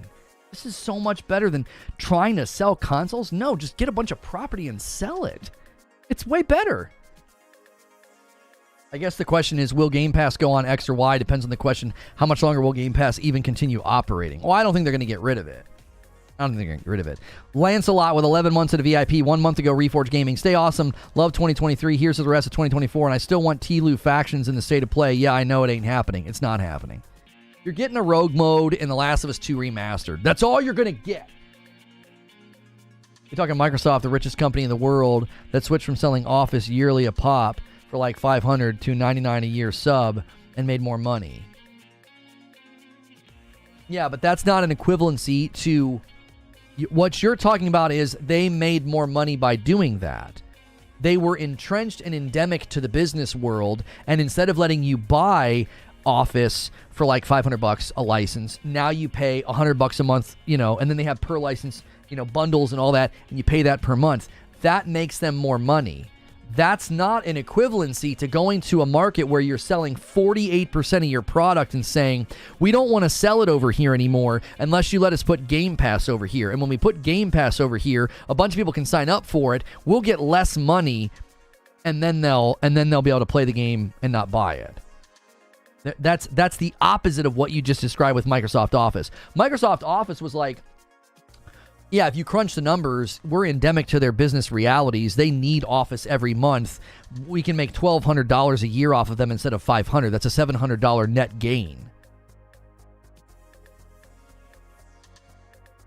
You see? Like, that's a net gain. There's no net gain when you basically cut off your largest purchasing source and say, for $10 a month? It's like, what? Microsoft, the company that sold Office to Apple users. I'm not sure what you're saying, Eugene. Instead of paying $500 for 3 years, now we're paying $99 a year. Yeah, I don't think so. And again, this is operating under the assumption that PlayStation would be okay with it, which just keeps bringing me back to the state of play.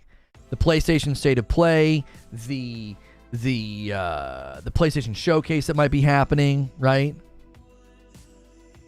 People forget that Phil said this. Whether you play on Xbox, PlayStation, Nintendo, PC, or mobile, you're always welcome here. Even if Xbox isn't where you play or your favorite franchise. Oh, where you play your favorite franchise. Because when everyone plays, we all win. That's $100 a year.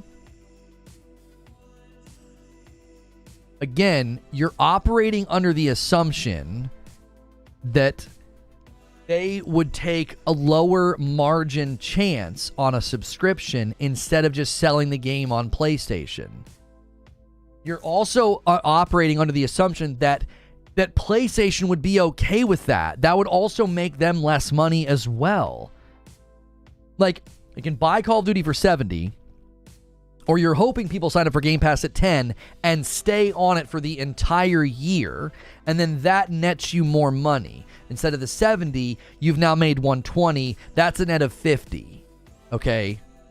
I literally don't think that would be the plan, because most people wouldn't do that. They would sign up for the service, play Call of Duty for a month or two, and then they'd cancel the service, leaving PlayStation and Xbox going, why did we do this? You take a surefire 48% sales, 48% of your annual sales. You take that every year and say, we can sell these games for $70 a pop. You're trying to convince a platform to take a freaking bath at that point. Yeah, you can have 30% of $10 a month, and then now these people don't have to buy the game. Like, what? Both platforms would take a bath. They would lose tons of money. There's no way they would either side would want to do that. Ghost in the Garage Gaming says, people have to realize this is about MAU. MAU allows you to report to your investor about growth. The higher the growth, the confident investors, they want to invest more money. It also generates more revenue. Microsoft makes things and sells them to anyone who wants to buy them. That's what they do. Why they haven't done this in gaming has always confused me. I missed a super chat. I'm sorry, PWH Town. Let me check the fan funding room, make sure I didn't miss anybody else. Oh, PWH Town with a 2 spot. Sony gets 30% for doing nothing. Sounds like a W. Eugene says, Apple was their biggest competitor, and Microsoft still decided it was better to sell Office to Apple users than it was to use Office as an exclusive to get people to stay in Windows. That's a great analogy. It's like, we'll sell Office to Apple folks. We're not going to basically hold it hostage and make people come to us. You know what I'm saying? We're not going to hold people hostage and be like, nope, you got to come over here. No way. I'm continuing to think that this could be not just a big year for game releases. I think this could be a very pivotal year that we'll look back on and say, that was the year everything changed. Because if PlayStation walks out during a state of play or a PlayStation showcase and they mention any of these games, Hi-Fi Rush, Sea of Thieves, right? If they mention any of these games in a state of play or a PlayStation showcase, that's going to be a massive shift in what everybody has come to expect from these platforms.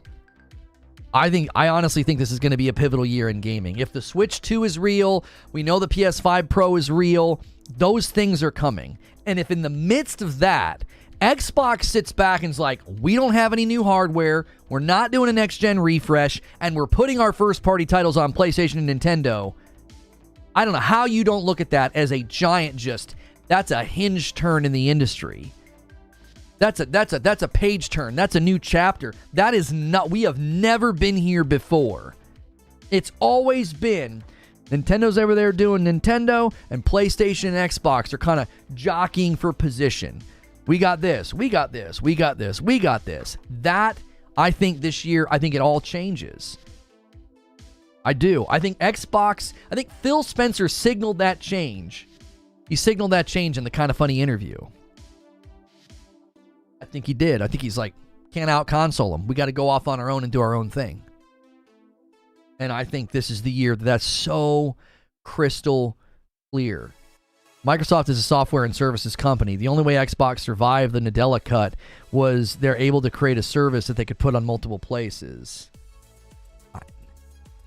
I think you just keep stopping short of what is so blatantly obvious, Erodimus. You're like, they're a software and a services company, so they're only going to focus on services in the gaming world. What? No, they're not. They're going to focus on software and services, which is exactly why they're going to put their games everywhere and say, you can play it day one on Game Pass. Oh, yeah, you can also buy it over there. Yeah, that's totally fine. Because then they're making more money that way. They're making more money. I just don't think you're seeing the forest for the trees. It's like you just keep stopping short. You're like, yeah, man, they're a software and a services company, and they're not going to try to sell software everywhere. They're only going to try and put their services everywhere. It's like, I don't think that's the angle at all. Parasita says, I'm just going to be hyperbolic and imagine a world where Microsoft puts games and Game Pass on PlayStation, completely moves out of the hardware space, lets PlayStation take the hardware king crown with their consoles, Portal, and VR, at which point Xbox competes on a single front with the likes of Steam, no longer worrying about selling hardware at a loss, and going full tilt with revenue share like Apple, Steam, Epic, etc., and slowly creeping up the sub prices until they find the breaking point that they're happy with. I still just don't think you're going to get Nintendo and PlayStation to agree to Game Pass coming to their service, their platforms. What's the rumor? What's the rumors and the leaks we're hearing right now? Right? It's why we're having a PlayStation State of Play conversation, and we're considering the fact that like Hi-Fi Rush and Sea of Thieves might show up. It could happen. In my experience, when all this smoke comes at the same time, and then there's some showcases around the corner, it's like, we might hear about this really soon, okay? The reason we're talking about all of that is because that's what the rumors were, is that games from Xbox are coming to the other platforms. We haven't heard a whisper about Game Pass. And you know what's funny? After the CFO's remarks, what was the only thing Phil Spencer pushed back on? We don't have any plans to bring Game Pass to Nintendo and PlayStation, which everybody took as like a repudiation. See, told you they're not turning into a publisher. Phil Spencer didn't say bupkiss about the first party games. He intentionally avoided that. He probably told Jez, I can't answer that question, so don't ask that question. Jez just conveniently doesn't ask about the CFO's more shocking statement, which was, we're going to have a shift in strategy. First-party games appearing on platforms that used to be considered competitors. That's not even in the interview. Do you want to know why that is? Because it's happening. That's why it's not in the interview. That's why Phil wasn't asked the question. That's why he wouldn't answer the question. He says, we have no plans to bring Game Pass to Nintendo or PlayStation. That's the only thing he could push back on, because that's the thing that's not happening. Microsoft doesn't want the one-time buyer anymore. They want the continuous purchaser of a small amount compared to one buy. Where are you seeing evidence of this, Erodimus? Because if anybody was to speak on this, it would be the CFO, and the CFO hasn't said anything to support what you're saying.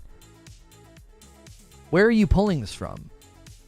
Did you read an article? Did you read an email?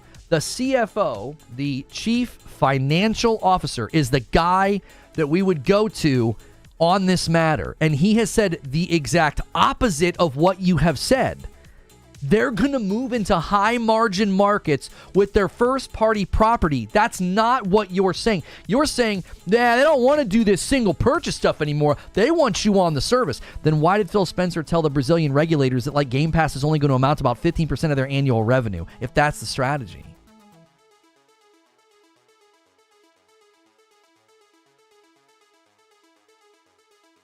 I don't think he told Jez that, considering Jez made fun about Xbox first party going multiplat like weeks ago. I've done main stage interviews at E3.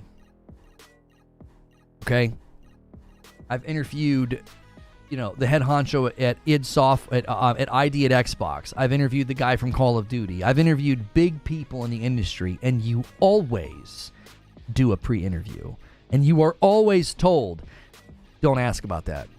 Yeah, just don't ask about that. Mm-hmm.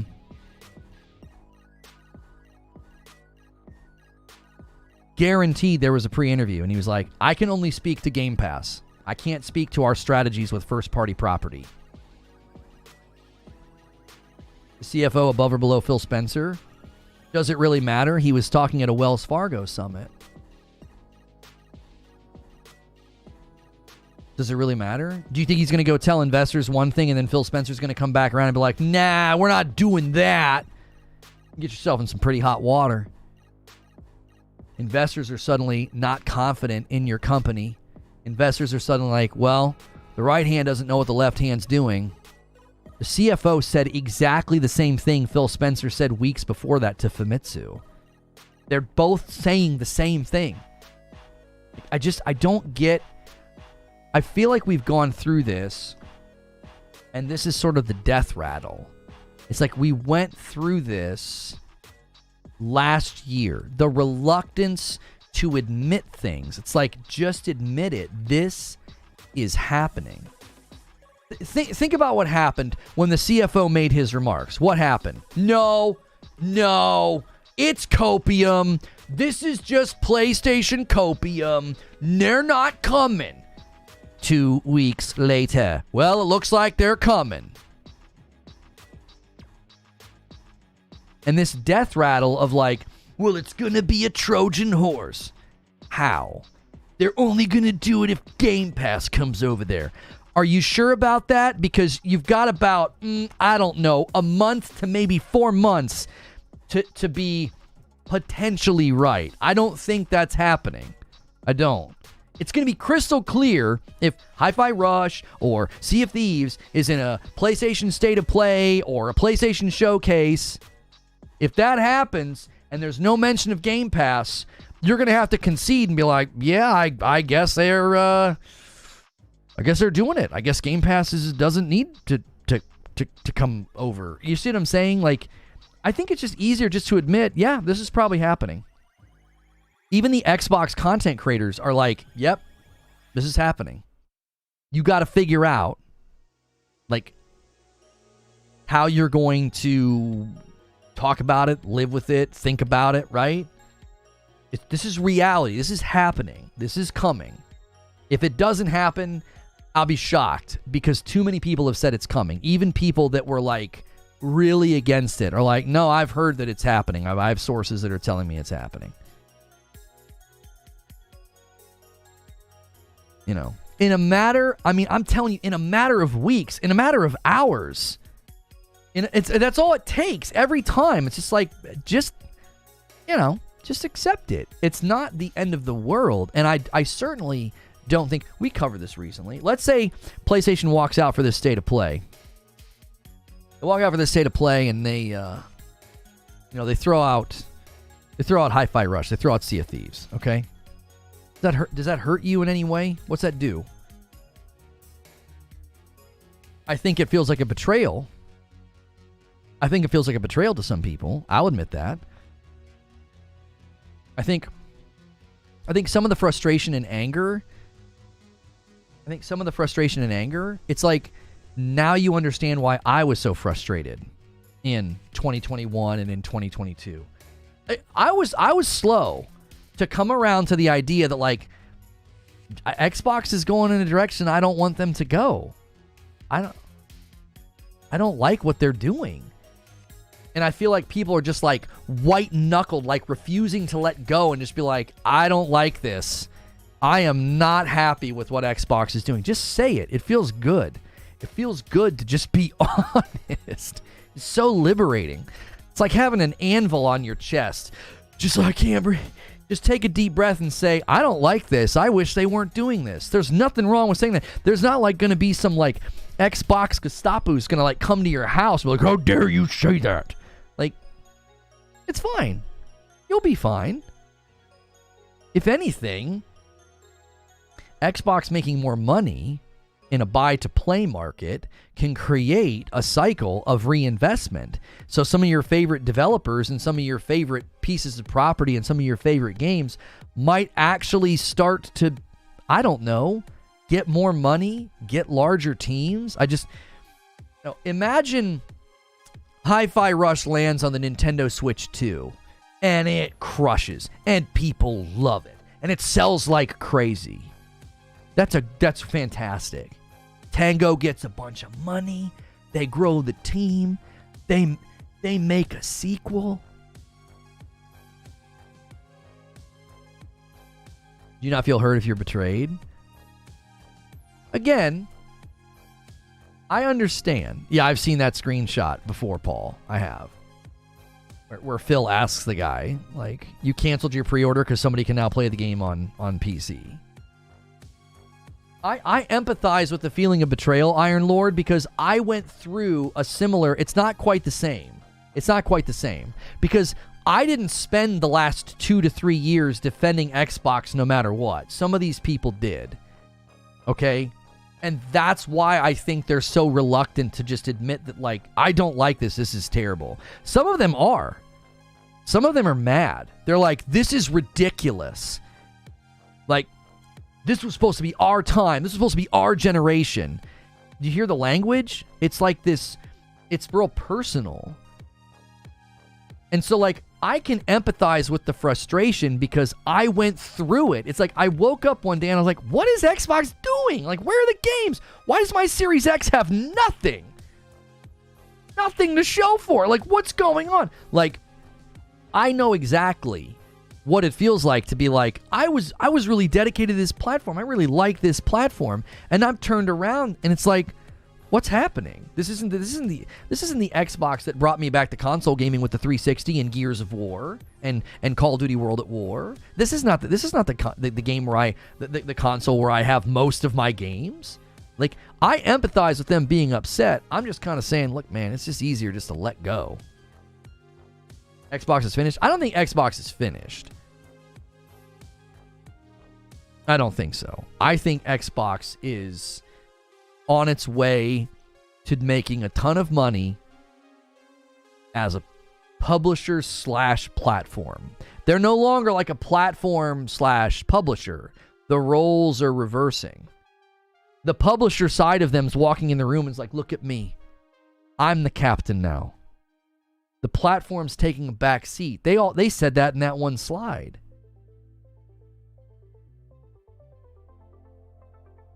PlayStation people talk crap to our side as well, Lono. No one wants to be wrong or talked crap to, nor have crap rubbed in their face. Even if it's not that bad, people don't want to give their enemy any wins. No, no, and I get that.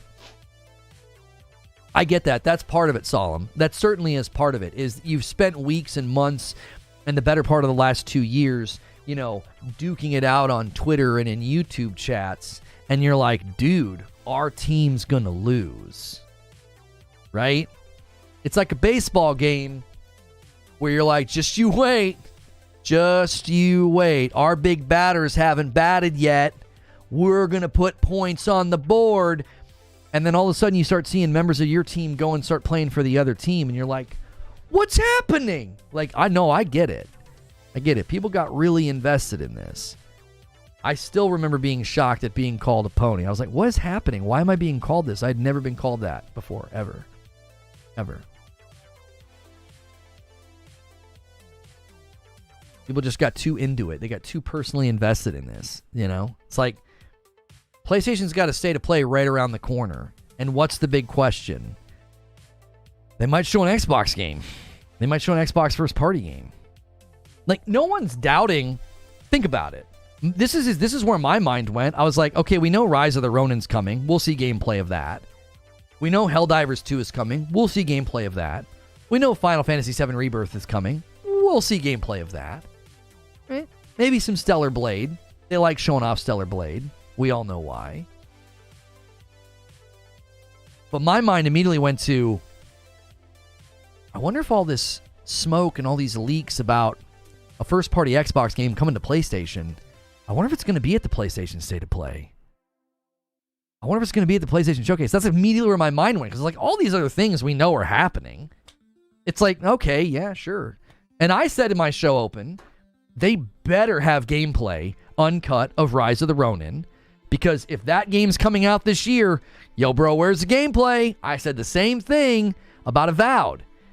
right? I'm being consistent. It's like, yo, if your game's coming this year, I want to see gameplay. You know, I want to see gameplay. I want to see uncut gameplay. I don't want to just see some, like, you know,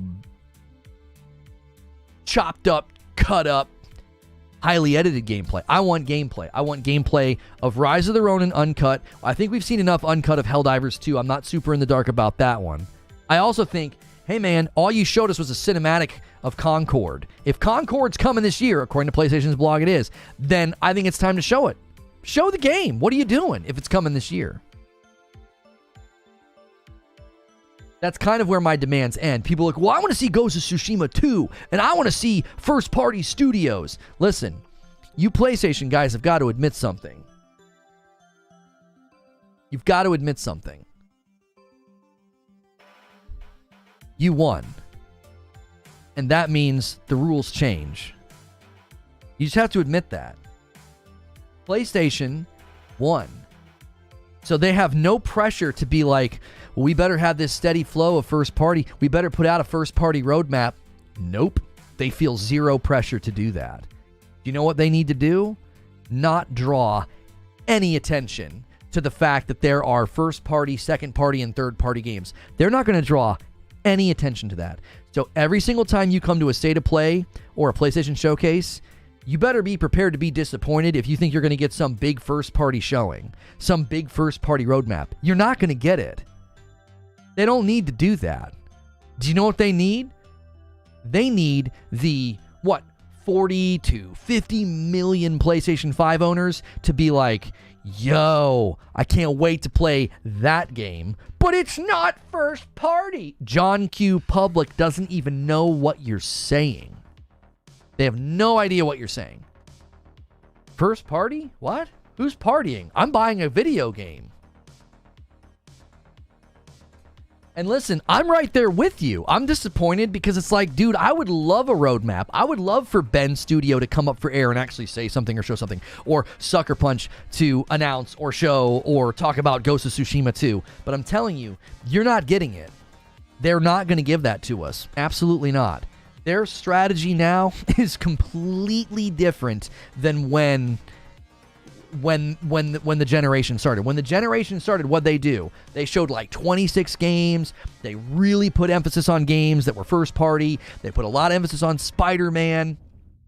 And then the sales go like this of their PlayStation 5. And once that trajectory is set, they're like, all right, no, get out of here.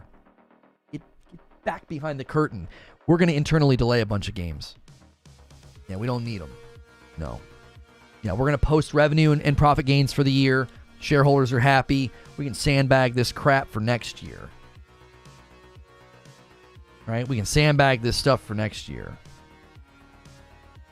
And that means you aren't going to show up to like an annual PlayStation showcase and just have like your eyes bleeding. You're like, oh my gosh, they showed so much first party. No.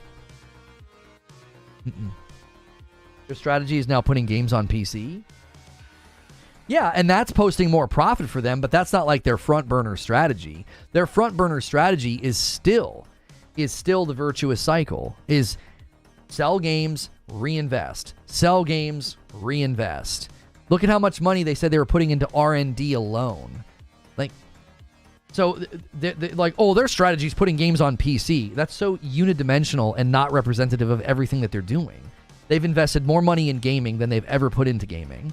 More money into traditional games than they've ever put in. More money into live service than they've ever put in. And more money into R&D than they've ever put in. So like, oh yeah, their strategy is to put games on PC. Homie, that's one prong of the fork. And it's kind of the smaller prong. That's not the major source of revenue for them. Now they don't have first-party games. Don't talk about them at all. Don't you see why they don't need to? They don't need to, homie. Where are the first-party games? PlayStation doesn't care. Because the consumer doesn't care. You care. I care. We're a minority, brother. We're small. We're nothing. Stephen Marston with 28 months in the VIP. Successfully downgraded to VIP. Thank you, Stephen, for downgrading to VIP. I appreciate that. Those of you that were at the higher tiers of VIP, if you want to support me, just gift more members. That's more helpful to like let more people sample the content instead of just being at like an upper tier of VIP just to be nice. Like, I appreciate the love, but it's way more effective to be like, oh yeah, here's some members. Like, that's better because we get more people into the community.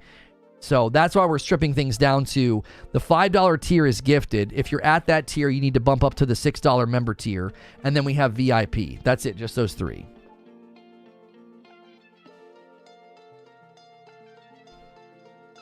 This just in, Lono is pretty small. I don't think at all PlayStation Strategy has anything to do with releasing on PC. He says he was joking. There you go. See, that's how to do it. Stephen Marsden downgrades and says, hey, what? I'll pay it forward. He gifts a member, and it goes to Solaire. Thank you so much for doing that. Good to see you, Solaire. Thanks for being here.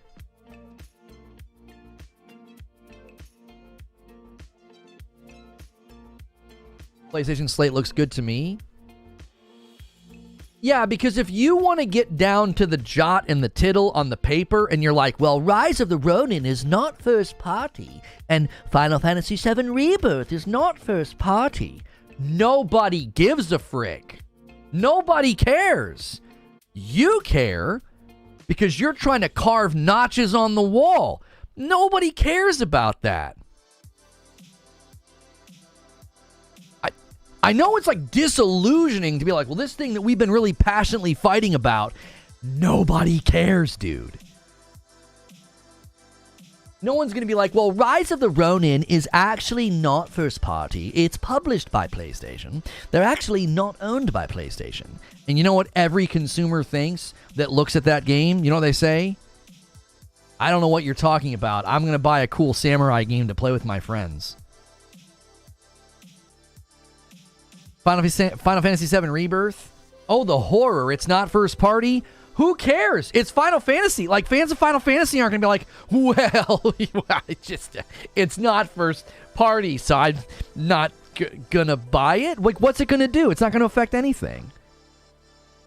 I get why guaranteed this gets called copium, but when you don't care about these things, you start to see them as they are. The only people who are going to claim that, like, look at this pony coping about the fact that there's no first-party PlayStation games right now, guess what they're doing? They're self-reporting. That's all they care about, and they think that's what I care about, and I don't. I don't. Now, I like some of the first-party studios at PlayStation, and I'd really love to hear from them because I like their games. I'm like, yo, Days Gone was dope. Ghost of Tsushima is one of my favorite games of all time. Like, I'd love to hear from those studios, but I'm not sitting here being like, well, the year's just not going to be as good because, you know, Helldivers 2 and Rise of the Ronin and The Last of Us Part 2 Remastered and Final Fantasy VII Rebirth and Stellar Blade and Concord. That's just not enough first party, so I'm not happy. That's one slate of games for one platform. That's not including all of the other third-party games. That's not including everything Xbox has coming. I'm actually more interested in Xbox's lineup this year than I was interested in their lineup last year. Hellblade 2, Avowed, 33 Immortals, Towerborn, maybe a surprise Indiana Jones release. That all sounds good to me. I don't care about these things. I never have. I said, I go where the games are. But they're not first party. Who cares about that? Who? People fighting on Twitter care about that. Brett Williams with 8 months out of membership. I just don't understand the anger. I'd be happy for Xbox gamers if they got TLU or God of War or Uncharted or Ghost of Tsushima. Might even make some new PlayStation fans. I appreciate that, Brett Williams. Thank you so much. And a 5-bomb comes in from AOZ. And a single comes in from Whiskey Neat. Taking us to, what is that, 78, 83. 83. I think we're going to do it today, guys. We're going to hit the 100. And then I'm going to owe you 20. Let me add up the members and see where that puts us. So I'm gonna owe you guys 20 today. I guarantee you we hit 100. So that's gonna be 17, and my 20 is 37. That's gonna put us 50 members away from the 2,500. You guys can hit that today.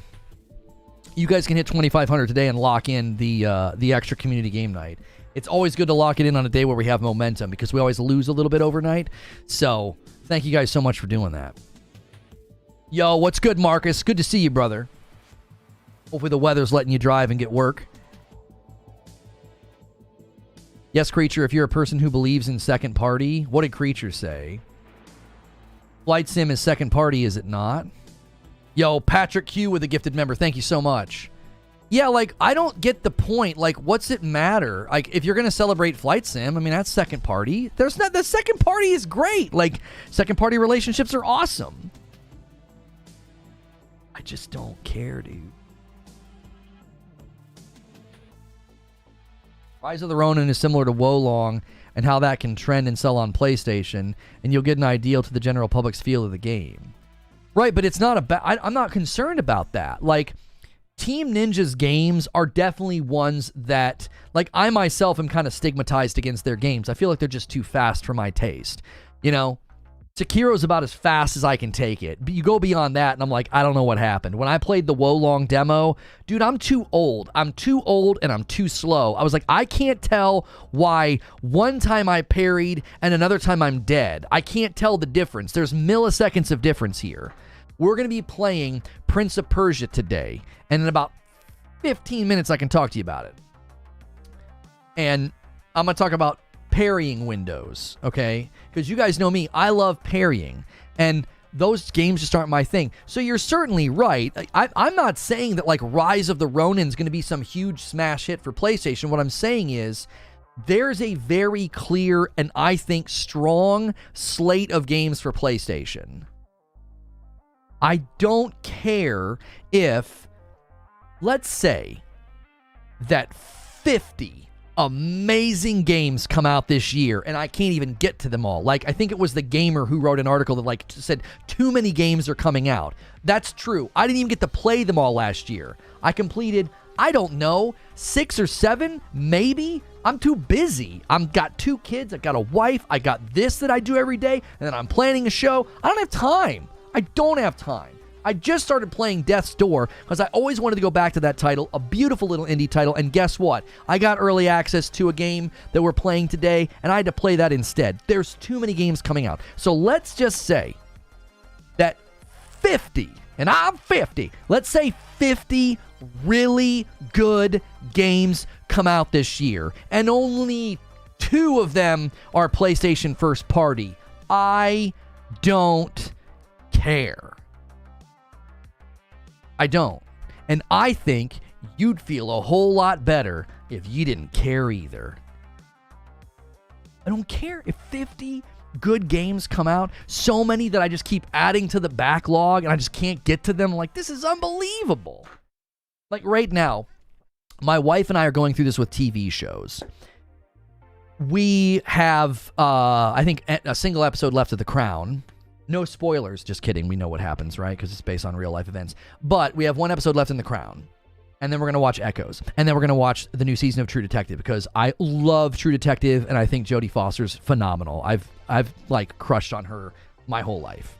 Okay? I think she's fabulous. And then we've got other shows that we haven't gotten to. There's other shows just over here waiting for us. That's just such a great feeling. No, if somebody came to me and said, yeah, but you're not getting any Star Wars shows this year, I'd be like, okay, that's kind of a bummer. I wish Andor made it this year. We've heard that Andor's going to be next year. You know, that's a bummer, but that's not going to ruin the experiences I'm having with these other shows. New season of True Detective in 3 days, and Jodie Foster's in it, bro. I can't wait. Can't wait. First season of True Detective is a work of art. Second season was good. I liked it way more than everybody else. I absolutely loved it. The scene between Vince Vaughn and Colin Farrell at the dinner table in his home is marvelous. It's one of the best scenes. And then the third season was just absolutely fabulous. It's just, oh yeah, I can't wait. Anyway, the point that I'm making is that Star Wars sucks anyways? No, Andor is one of the best TV shows ever created. You watch your mouth. It's some of the best Star Wars ever created. You better be careful. I'm not kidding around. I mean that. Andor is some of the best TV and some of the best Star Wars ever created. The point is that let's say again that there's only 2 first-party games from PlayStation this year. I just don't care. There's so many games to play. There's so many games to play. I don't care. If the Switch 2 comes out and I get like a new Mario Kart and we get like Metroid Prime 4 and then let's say Hellblade 2 is amazing and I'm really looking forward to Towerborn and I'm really looking forward to 33 Immortals. Like, let's just say that Rise of the Ronin is super disappointing and Avowed is super disappointing. Again, I don't care. There's so many games. It doesn't matter. There's an ocean of games coming this year. We are swimming in games. Alice in Borderlands? Now that'd be an amazing game. Wait, why is that not that should be a thing.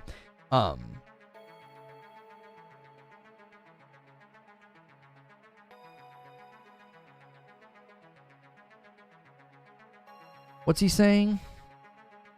Sony fans didn't want PlayStation games on PC and Sony ignored you. But how now, hilariously, hypocrites are having remember Helldivers, Drive Harder Edition, Sony PlayStation first PC port. Yeah, I mean, they made it clear that live service games were going to be a multi-platform years ago. And I have a short video on, I think it's on here, as well as on the Tickety Talk. And I was absolutely scathing to PlayStation fans that were like angry about games coming to PC. I've always been I have never supported that attitude at all. Be like, this is stupid. Why are we putting PlayStation games on PC? And you know what those guys did? You guys remember the PlayStation fans that celebrated? They celebrated the bad Last of Us port to PC. Let me ask you something. How do you get so stupid? Seriously. How? Are there classes? You just hit your head with the 2x4 every morning? I don't know. Will you run into cars? I don't. How do you become that dumb? Yeah, man. Bad port of one of PlayStation's greatest franchises. You're dumb. No empathy, no kindness, no understanding for me on that. That's dumb. That's going full. Celebrating. You're like, I love PlayStation. Why would you celebrate a game going to PC and being bad? It doesn't make any sense. It doesn't. It's stupid. It's like, what? Huh? That'd be like me. I love Ghost of Tsushima, and it finally gets to PC, and if it's ported bad, I'm like, yeah, suck it, PC guys. You know who it's bad for? It's bad for the developers. It's bad for the property. That's not good. You're going full. Never go full. Never go full. So the people that were being that way and like, oh, I don't want PlayStation games coming to PC, and they're like celebrating a bad PC port, that's just toxic tribalism. Just let go of that, man. Just enjoy your games. And if the game you love and the platform that you love starts putting their games somewhere else, who cares? Who cares? Like, I genuinely don't think I would care if Ghost of Tsushima or God of War or Horizon Forbidden West ended up on Xbox or Nintendo. I don't care. I don't think that they would do that because I think that would be brand diluting, and I think PlayStation's brand is way too strong to do that. I don't think they would do that. I don't think they need to. I don't think they would waste time, energy, money, and investment porting a game to a platform that's not saturating very well, and it's a two-tiered platform, so they'd have to make their game run on the Series S. Like, you're not going to see God of War Ragnarok running over there. You just aren't. They'd have to downgrade too much. They'd have to rip out too much. And to put it on a platform that has shown itself to be one that prefers games on Game Pass over buying games, like they're always last in place on sales, PlayStation's never going to do that. I wouldn't care if they did. Now, I might care from a business angle. I'd be like, I don't know what you guys are doing here. It seems like you're wasting a lot of money, but go for it. If you think this is the right call. I'd question it from a business angle. I wouldn't care. I'd be like, okay, cool. Hope you guys enjoy it. I hope you have fun. It runs on a PS4. It does, but no, wait, yeah, it does. It runs on a PS4, so Yeah, I mean, I guess they could get it to run on the Series S. They'd still have to downgrade some of it, wouldn't they? I don't. In any case, in my mind, if you're going to port it to the Xbox, you got to look at 2 systems, and it would take more work. It's not like you can just like port it over to the Series X. You got to port it over to both. Basically, you'd have to port it to the Series S, is what you'd have to do. You'd have to target the Series S. And they would probably just port over the PS4 version. That's a fair made point. The overarching point I'm making is, I just don't care. It doesn't matter to me. From a business angle, I would question it because they probably wouldn't make their money back. You know, because they end up having to revenue share with Xbox. It's a platform that is very, very beholden to Game Pass, right? And it's a PlayStation piece of property. The Xbox guys might turn their nose up to it. If that's fraught with problems. But I don't care if they do it because I didn't care when they started bringing PlayStation games to PC. I bought them. I was so excited. I was so excited when Returnal came to PC. I was oh, this is awesome. I was like, this is great. Why? Because I love Returnal. And I thought a really creative, innovative rogue, I thought was going to crush on PC. I thought PC guys love rogues. This game's going to be amazing. Well, it had Epic Online Services. They used that for co-op. And the Steam guys immediately got angry, and they thought that it ghost installed the Epic Game Store. It didn't. And it immediately got bad reviews, and it just didn't get off to a very good start. Zinthos is like, come on, boys, let's hit 100 members, and he takes us to 85 members on the day. Thank you very, very much, sir.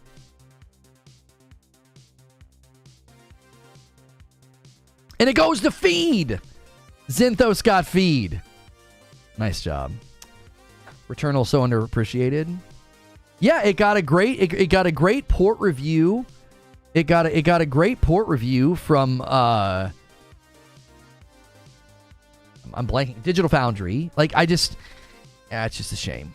It's just a shame that it didn't do better. It really is.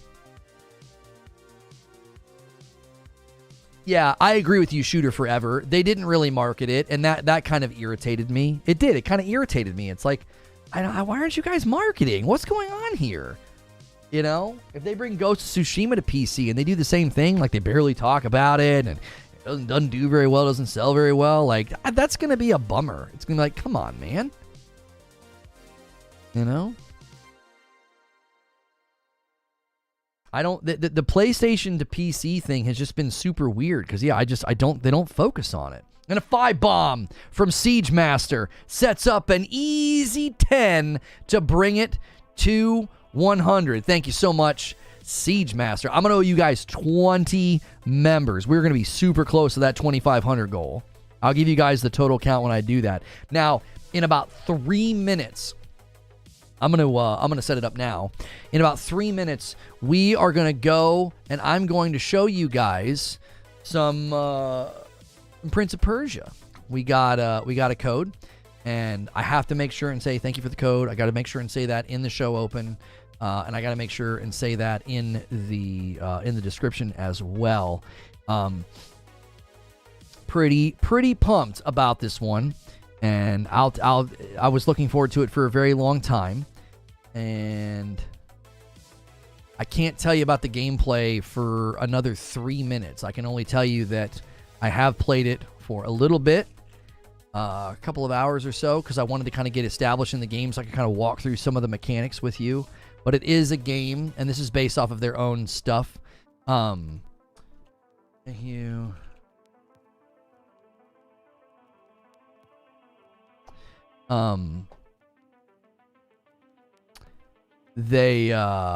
They said in some of the outlines and stuff, like you were gonna be able to get different abilities and stuff. So I'm obviously not gonna be able to show you everything because I just got the code, so I haven't played through the entire game. So we don't have a full-fledged review or anything like that for you.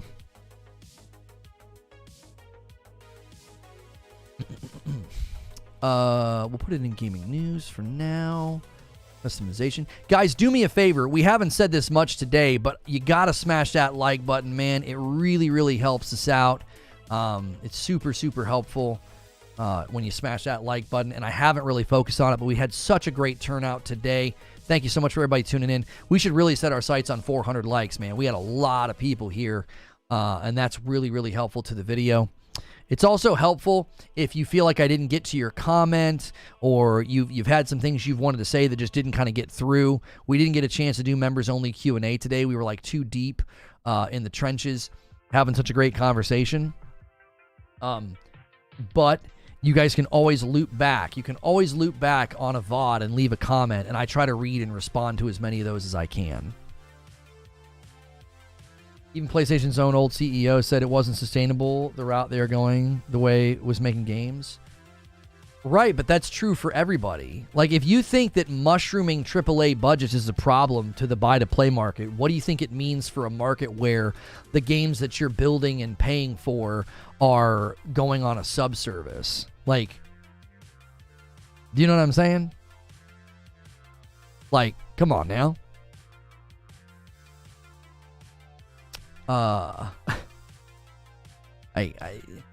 If you want to use what Sean Layden has said, makes the strategy of Game Pass even more unsustainable, not more sustainable. You should set up a new PC fund, bro. This is the year time to upgrade for the 20 series, from that 20 series. Yeah, I'm not bothered. Not right now, at least. What in the world is this? Eat and report as junk. I'm not even going to open that. Okay, I can officially talk about Prince of Persia. So we are going to be going over and playing Prince of Persia gameplay. I played it for a couple of hours, and I've gotten to the point where I have a couple of abilities, so I'm going to kind of show that off. I'm going to open up with, some basic sort of impressions and things and all of that. If we can get 10 more members here at the buzzer, I will drop a 20 bomb the minute we get into this new stream. And I have set up redirect as well. Make sure you guys are smashing that like button. The more you smash like, chat, or interact with the channel, the more likely you are to get a gifted membership. We gift a ton of members to the community here, and that enables you to get into our Discord. And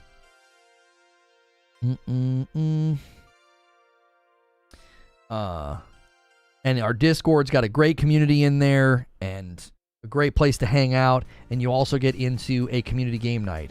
Now, I told you guys I was going to give you a member count. Let me give you one final member count before we switch gears here to Prince of Persia gameplay, because I am going to probably owe you 20. I'm probably going to owe you 20. Prince of Persia looks a lot like Blasphemous. Yeah, I'm going to talk about it in just a second, because it is different than I expected in a couple of ways. Okay, so if I add my 20, and if you guys add 10, we're going to be at 2430. We will be exactly 70 members away. So do me a favor. If you're wanting to push that 70, okay, to unlock an extra community game night, you're going to want to do it in this gameplay stream. It's really helpful during a stream to have that happening anyway. So, somebody wants to throw a 10 on the fire, do that, and then we're going to get out of here. And let me get you guys the link. There's 5 from Zyber. Let's do this. Let's hit 100 and then stop, and we'll go to the next stream if you guys want to do more than that. Thank you, Zyber Sword. Right on the doorstep of 195 out of 100. Who wants to slam home the 5 to take home the prize? And then I'll do a 20 bomb in the new stream. I will give you guys a link to the new stream. I'll give you a link to the new stream, and I will also redirect you.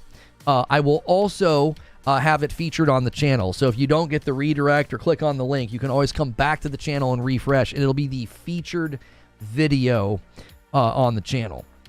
So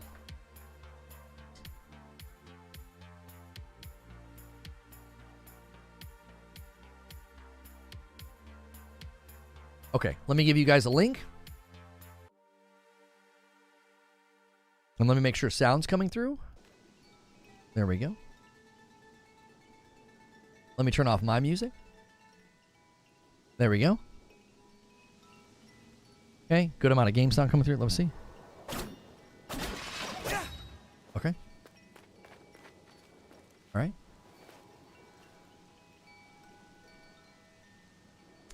And if you guys got a gifted member today, that's, let me throw the daily goal up so people can see it. That's 95 people, and probably going to be a little bit more in a second when we go to the new stream. When that happens, you can go into our Discord and you connect your YouTube account with your Discord account, and then you get into a bunch of extra stuff. You get into, like, basically the entirety of the Discord. And that's something that, you know, somebody else has paid for you to have access, and you get access to all of it. So you can kind of sample it, talk to the community, see if you like them. Okay? All right. All right, I'm going to slam the link in chat, and we're going to go live over there, and I'm going to redirect you. All right, there's the link.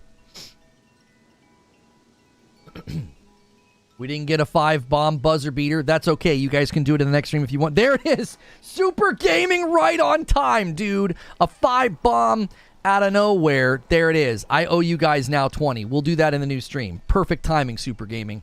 All right, I'm going to spam the link one more time because it got kind of pushed out of chat. Click that link. Before you click that link or go to the new stream, smash like on this video, and then make sure and smash like on the new video, on the Prince of Persia gameplay stream, okay? All right, I'm going to push live over there in a couple seconds.